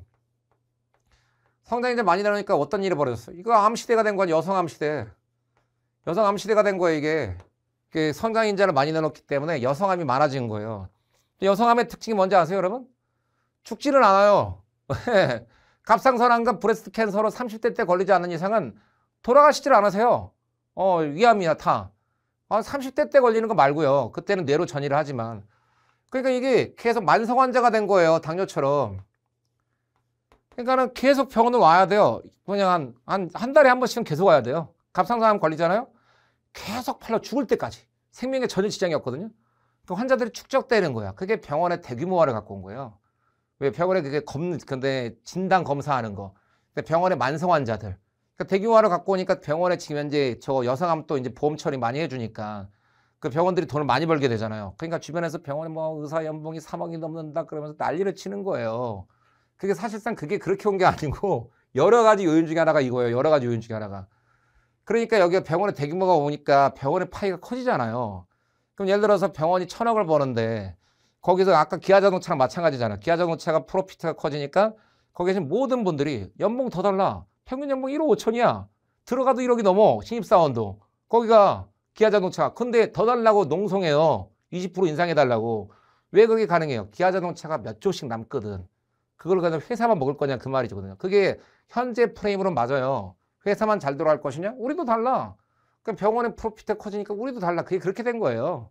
그러니까 주변에서 보면은 그냥 괜히 그렇게 되니까 그냥 야 정원 늘려 막 이렇게 되는 거고 가만히 못 나누는 거죠. 뭐 하나 잘 나가는 거 가만히 못 놔둬요. 그러니까 중년 이후에 팔골세포, 조골세포 활성보다 낮다. 골다공증, 조골세포 활성보다 높죠, 높아. 그죠? 이해가시겠죠? 그러니까 왜 그 프레임이 생겼는가? 척추에 이게 시대상을 반영해요. 그 여성분들이 에스트로겐 치료를 많이 받으면서 시대가 여성암 시대가 돼버린 거예요. 진짜로. 척추의 구분 같은 골 변형이 유발되고요. 에스트로겐 극감으로 골다 원래 이랬어요. 원래 아줌마들이 치료 안 받으니까. 근데 지금 골다공증은 거의 드물어요. 골다공증은 진짜 아직도 할머니들 정도 진짜 아직도 아끼는 분. 요즘에 50대나 40대 아줌마들이 자기한테 안 쓰는 분이 극히 드물어요. 극히. 알코올 중독과 흡연은 골다공증의 원인이 되고요. 전부 언제나 정답이죠. 알코올 중독과 흡연은 나쁜 건 다 답이야. 적당한 운동과 자극은 골다공증 예방에 효과적이다. 정답 1번입니다. 식물에서 이산화탄소의 존재에 따른 광합성의 반응의 전제 조건 및 미치는 영향을 설명한 것으로 옳지 않은 것은 이산화탄소는 기본적으로 광합성이 제로입니다. 그러니까 이산화탄소가 있어야지 광합성을 잘할 수가 있겠죠. CO2가 늘어나니까 여기 H2O랑 가서 결합을 했다가 누굴 갖다 만들게 된다? 당합성을 하겠죠. CO2는 대기에서 2% 확산의 기공을 통해 내부로 통기 간격을 경유하여 세포와 염록체로 들어온다. 대기에서 2% 확산한다. 괜찮죠? CO2는 여기 공기 중에서 기공이 하면 표피에 있을 때 여기 여백세포라는 게 있어요. 여기 지금 현재 아래에서 위로 올라온다는 것. 괜찮습니다. 여백세포는 염록체를 갖고 있는 세포를 말합니다. 적절한 양의 빛이 존재할 때 CO2 농도가 높아지면 광합성률도 높아진다. 여러분 이거 CO2가요. 포화돼요. 포화. 그래서 꼭 써놓으세요. 포화된다고. 포화가 돼서 광합성률이 계속 높아지지 않아요. 계속 높아지. 그건 일반화가 될 줄 알아야 돼. 일반화. 다 성립을 해야지 맞다고 할 수가 있는 거예요. 포화되는 구간이 있기 때문에 높아진다고 표현하면 안 돼요. 높아지다 일정한다고 해야 돼요. 비듭스 패턴 입안에서 CO2 고정의 기울기. 그렇죠. 빛이 많으면 고정을 잘할 것이다. 많이 받아들일 것이다. 빛에 의해서 영향을 받을 것이다. 맞는 얘기입니다. CO2 동화 능력은 루비스코 함량. 괜찮죠? 루비스코라고 하는 게 하는 얘기 뭡니까?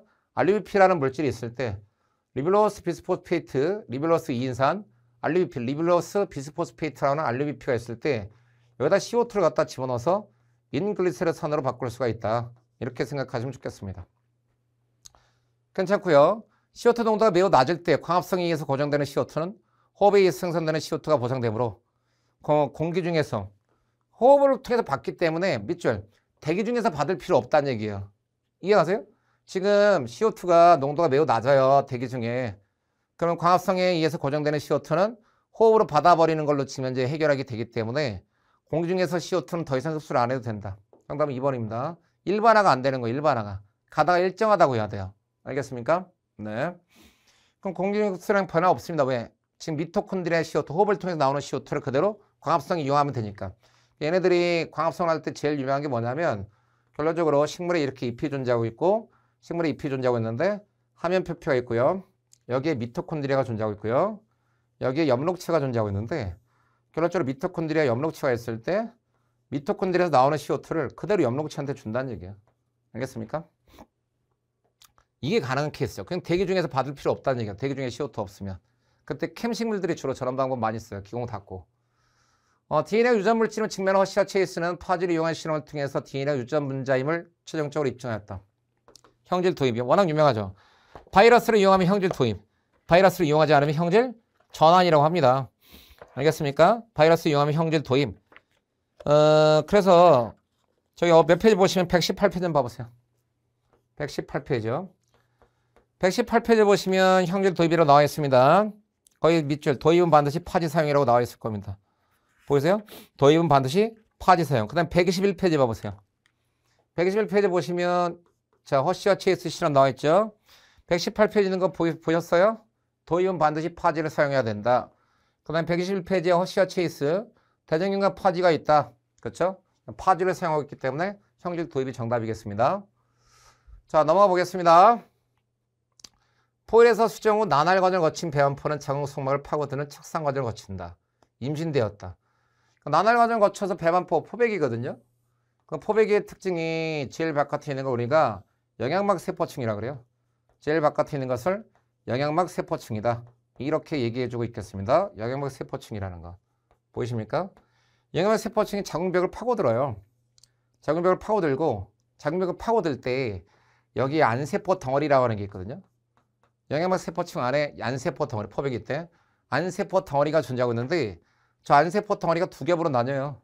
두 겹으로 나뉠 때 하나가 상배엽이고 하나가 하배엽이에요. 아 이거 참 중요한 겁니다. 상배엽은 외배엽, 내배엽, 중배엽 다 만듭니다. 상배엽에서 외, 중, 내배엽을 다 만들게 되고요. 하배엽은 요크색이라고 하는 난황낭 만들어요. 상배엽에서 외, 중, 내 다 만들고 하배엽에서는 난황낭을 구성을 한다. 난황낭이라고 하는 걸 구성을 한다. 이렇게 보시면 참 좋겠습니다. 알겠죠? 요크색이란 난황낭이다. 여기 네 세포에 상배엽과 하배엽 만든다는 얘기예요. 착상이 일어난 다음에. 그러니까 왜 포백이 때 착상이 일어나는 거냐면 영양막 세포층에서 자궁벽을 분해하는 요소를 내놓으면서 임플란트가 되는 거고 임플란테이션 된 후에는 안세포 덩어리가 상배엽과 하배엽으로 나뉘어서 상배엽에서 외중내 만들고 하배엽은 난황낭으로 발달을 합니다. 두 개의 배아 원판이 상배엽과 하배엽입니다. 하배엽입니다. 상배엽과 하배엽입니다. 비아모 RNA에 대한 설명이 옳지 않은 것은 안티센스 RNA다. 전사의 조절은 상관없습니다. 안티센스 RNA는 우리가 센스 RNA가 비주형이고 안티센스 RNA가 주형이거든요. 주형? 주형은 번역할 때 메신저 RNA가 센스예요. 얘가 정보기 때문에 그 메신저 RNA 정보가 센스가 당이고요. 안티센스라고 하게 되면 저 센스에 가서 결합하는 거죠. 그 안티센스 가서 결합하는 거니까 번역을 억제한다고 보시면 돼요. 번역을. 안티센스 RNA 가서 결합해서 번역을 안티센스 RNA 가서 결합해서 번역을 억제한다는 특징이에요. 번역을 억제한다. 안티센스 RNA 전사의 조절과는 관계없어요. 전사의 조절은 프로모터의 중합요소 붙이면 돼요. 프로모터의 중합요소 붙이면 되고 snRNA, RNA 스플라이싱, 마이크로 RNA 유전자 발현의 조절. 마이크로 RNA와 siRNA는 결론적으로 번역을 억제하는 거죠. 번역을 억제한다. 뭐 그렇게 보시면 되거든요. 뭐 번역을 억제한다는 게 뭐 워낙 유명한 얘기인데요. 그쵸?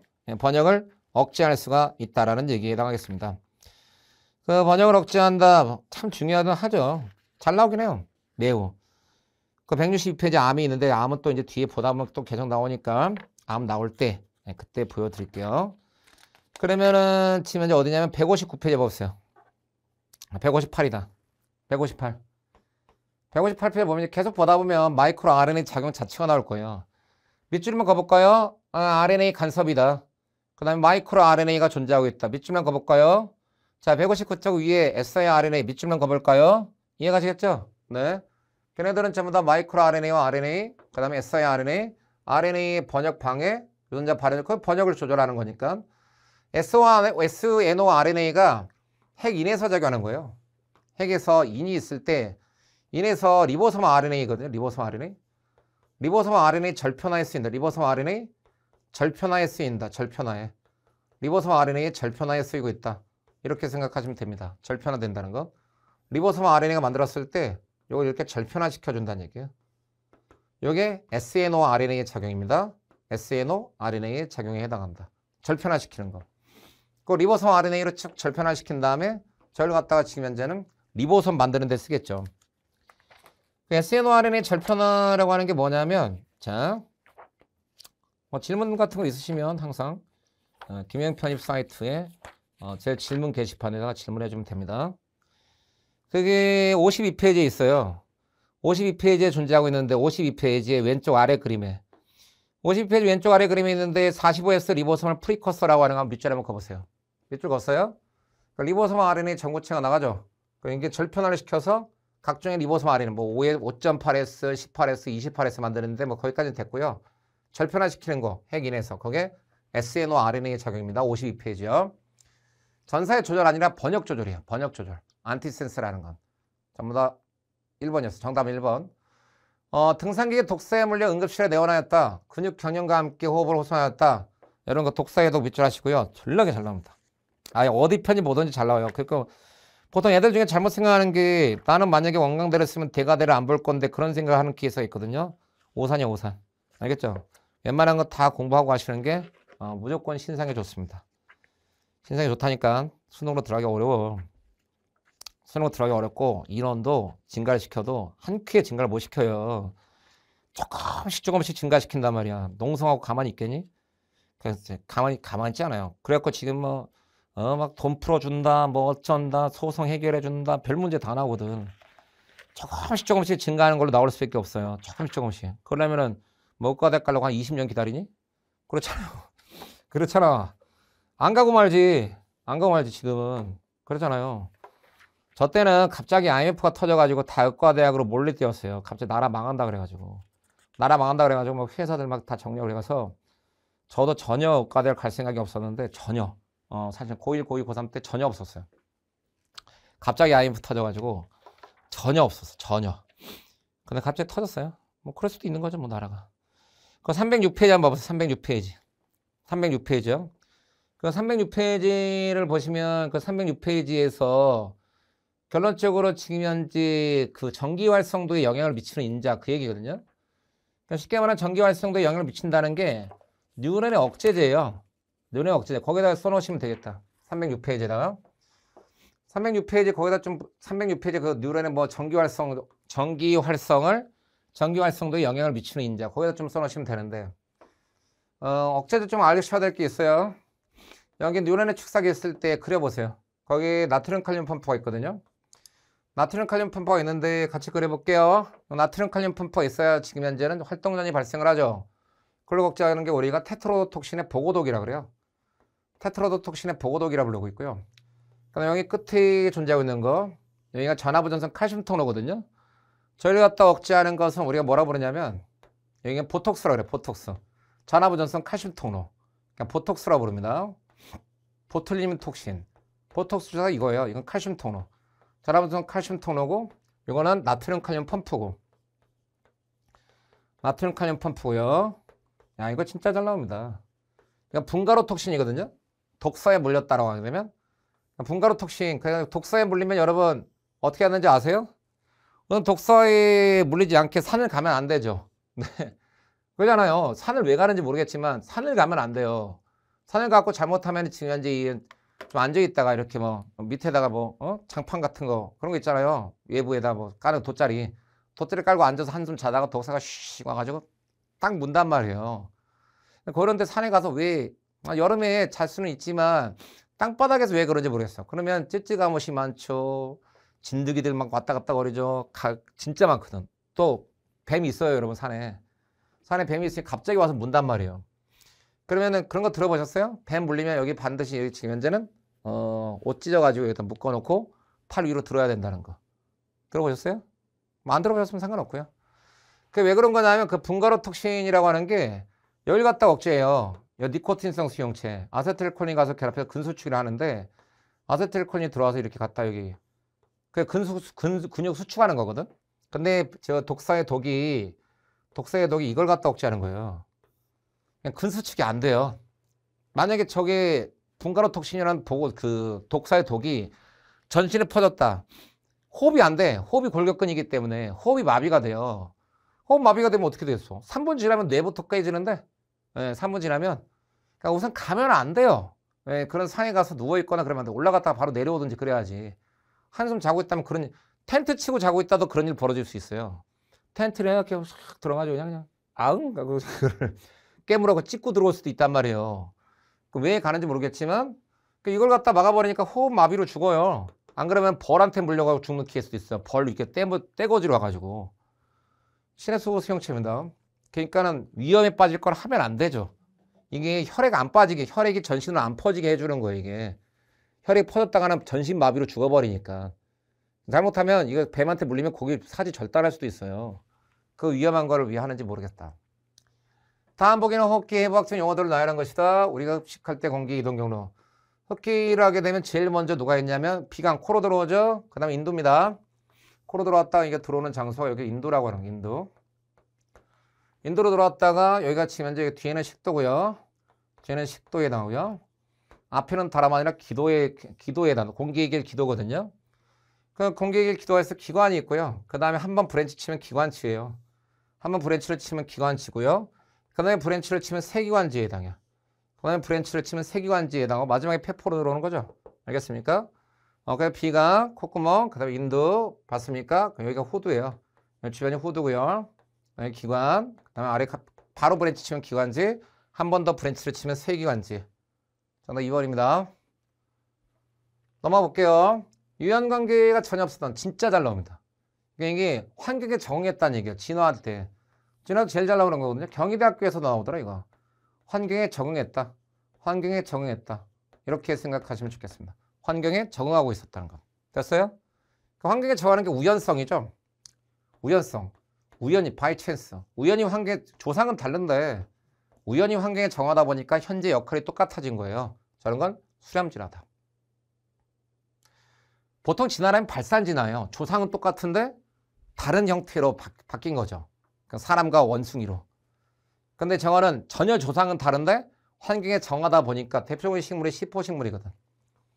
시포식물이 적도에도 있었고 뭐 시포식물이 중위도에도 있었고 시포식물의 환경이 비슷했다는 얘기죠. 적도식물과 중위도식물은 조상이 다를 거지만 환경이 똑같았기 때문에 고온 건조한 환경이었기 때문에 수렴진화를 하였다. 진짜 잘 나옵니다. 식물의 변형. 딸기는 이게 이 식생분진 저기 모든 책에 나오는 거거든. 일반 생물학책에 나오는 거야. 알겠죠? 그냥 원광대학교 들어가는 게 그 책을 안 읽고 시간이 있을 때 안 읽어보고는 아이고 힘들어요. 아우 죄송합니다. 기침 나와서 힘들어요. 원광대학교 들어가기가.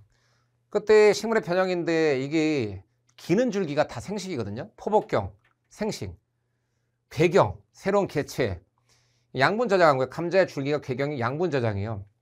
지화경, 기는 줄기들 다 새로운 개체예요. 이게 기는 줄기다라고 표현하고 1번과 3번. 포복경이 땅 위에서 땅. 캠베로도 나오고 생명생물의 과학에도 나와요. 땅을 이렇게 기는 줄기들이거든. 기는 땅에서 이렇게 줄기가 위로 이렇게 중력에 저항해서 위로 올라와야 되잖아요. 근데 1번과 3번이 말하는 것은 줄기가 땅에서 퍼지고 있다는 얘기예요. 땅에서 퍼지고 있다. 봤어요? 땅에서 퍼지고 있다가 1번과 3번에 해당한다. 이렇게 보시면 돼요. 괴경은 양분을 저장하는 변형된 줄기인데 그 양분을 저장하고 있다가 새로운 개체를 만들 수가 있다는 거. 선인장은 가시가 줄기가 변한 게 아니고 잎이 변한 거예요. 잎. 하도 건조한 지역에 사니까 증산작용으로 지금 현재는 물을 방출하기가 어렵기 때문에 잎으로 변하여. 알겠죠 여러분? 잎이 변한 겁니다. 고구마의 줄기는 포백경 형태로 한테 잊지 마시고 포복경, 기는 줄기. 땅에서 기는 줄기들은 전부 다 무성생, 생식을 위해서 있는 것이다. 미주정란의 핵치환을 통한 맞춤형의 줄기세포를 얻고자 한다. 다음 중에서 효용성이 가장 높은 줄기세포는 무엇인가? 여러분 맞춤형 줄기세포입니다. 4세포계. 알겠죠? 줄기세포는 항상 포배기 때 다 원광대학교 지금 현재 나온 겁니다. 이 안세포 덩어리에서 얻어야 된다는 거. 4세포계 세포. 알겠어요? 네. 신호전달에 관한 수용체의 설명 중 옳지 않은 것은 무엇인가? 자, 티로신 인산화효소, G단백질 수용체 이온 채널 좋고요. 세린 트리온이 인산화효소. 인산기를 갖다 전달하려면 OH가 있어야 되거든요. OH가 있어야 되니까 세린 트리온이 괜찮고요. 라스라프맥 메카에나제 아까 잠깐 봤고요. 핵내 수용체는 지용성 리간드 수용체로서 여러분 몇 줄 아실까요? 펩치드 호르몬은 친수성이야. 친수성. 알겠죠? 펩치드 호르몬은 친수성 호르몬에 해당한다. 이렇게 보시면 좋겠습니다. 이온 채널 수용체는 신경전달 물질 수용체가 존재하고 있다. 괜찮습니다. 신경전달 물질 아세틸콜린. 알겠죠? 아세틸콜린, 뭐 글루탐산. 넘어가 볼게요. 자, 가보면요. 고에너지 결합에 대한 설명으로 옳은 것은 무엇인가? 효소, 활성에너지 낮춰주고요. 에너지를 주는 분자는 에너지를 많이 갖고 있겠죠. 그럼 연력학적으로 불안정합니다. 에너지가 없어야 안정한 거고.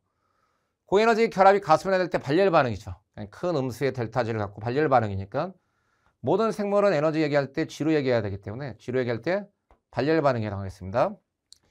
펩티드 결합은 자발적 가수분해가 아니고요. 반드시 펩티다제라고 하는 분해 요소가 필요해요. 그죠? 자발적으로 되지도 않아요. 자발적으로 지가 왜 분해를 해요? 제일 안정한 결합인데. 인산결합은 생합성 반응의 특징이다. 괜찮습니다. 고에너지 결합을 갖고 있고 저 인산기를 방출할 때 인산기에 의해서 고에너지 결합으로 절단은 생합성 반응의 특징이다. 이걸 절단하면서 ATP의 고에너지 결합을 절단하면서 나오는 에너지로서 저분자를 고분자로 합성한다는 거예요. 저분자를 고분자로 합성하는 합성 반응이 가능해집니다. 저에서 고로 가는 합성 반응 동화 과정이 이화 과정은 자발적 반응이고 동화 과정은 비자발적 반응이거든요.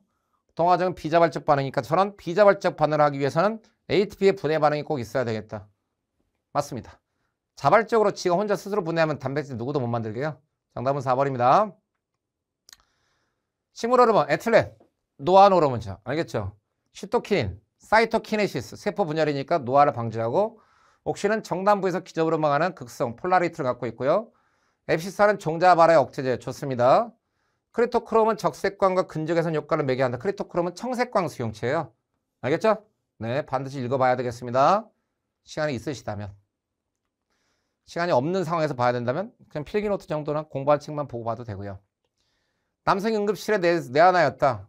이게 너무나 유명한 지금 파킨슨 질환이에요. 멈출수가 손에 떨림이 있었다. 사지가 뻣뻣했다. 파킨슨 질환이거든요. 다 일반 생물학에 나오는 거예요. 일반 생물학이 굉장히 내용이 심도하다는 걸 알겠죠. 은근슬쩍 지나가고 있는데 사실상 굉장히 내용이 심도해요. 그럼 다음은 어느 부위의 손상? 그 대뇌 기저액이 있을 때 기저액을 갖다 작용하는 게 도파민이에요. 파킨슨 질환에서. 이게 도파민으로 때리는 거 도파민. 도파민이 부족한 게 파킨슨 질환이란 말이에요. 이게 없는 게. 대뇌 기저액, 움직임을 갖다 조절할 수 있다. 그렇기 때문에 4번에 해당하겠습니다. 알겠죠? 기저핵을 통해서 내 몸의 움직임을 조절하는 움직임. 그 움직임이 지금 현재 언밸런스가 있잖아요. 사지는 뻣뻣하다, 손은 부들부들 떨고 있다. 움직임을 조절할 수 있다는 것. 됐습니까, 여러분? 네. 어떤 조직에서 여러 종류의 세포가 존재하는데 특이하게 발현되는 특정 세포 단백질을 조직학상 찾아내고자 한다. 특정 단백질? 웨스턴 블러팅에 해당합니다. 알겠죠? 네. 넘어가 보면 자, 신경조달 물질은 전기화학적 신호화학적 신호에 의해서 이루어진다. 도약 전달을 유발하는 미엘린 수초의 구성은 중추신경계와 말초신경계에서 어떤 세포가 관여하는가? 미엘린 수초 만들 때 그 세포가 존재하고 있을 때 희소돌기 세포. 자, 어디를 보시면 되냐면 308페이지 봐보세요. 308페이지. 308페이지를 보시면 그 세포가 나오는데요. 그 308페이지보다 조금 앞으로 가야겠다. 그 308페이지보다 조금 앞으로 가게 되면 그 세포가 어디에 있을 거냐면요. 301이요. 301. 301페이지 쪽에 신경교세포가 있습니다. 아래에 있죠? 301페이지 아래쪽에 신경교세포가 존재하고 있는데 희소돌기 세포, 지금 중추의 수초, 휘반세포, 말초의 수초, 소교세포, 그게 이제 마크로파지, 성상세포, 블러드 브레인 베리어. 보이세요? 네, 그 희소돌기 세포와 휘반세포 301페이지 있습니다. 이게 한 회차입니다. 기출. 자, 그러면 아래 여러분 나 빼고 편입생물 논하지 마라. 1회차 2강으로 가겠습니다. 아래에서 뵐게요.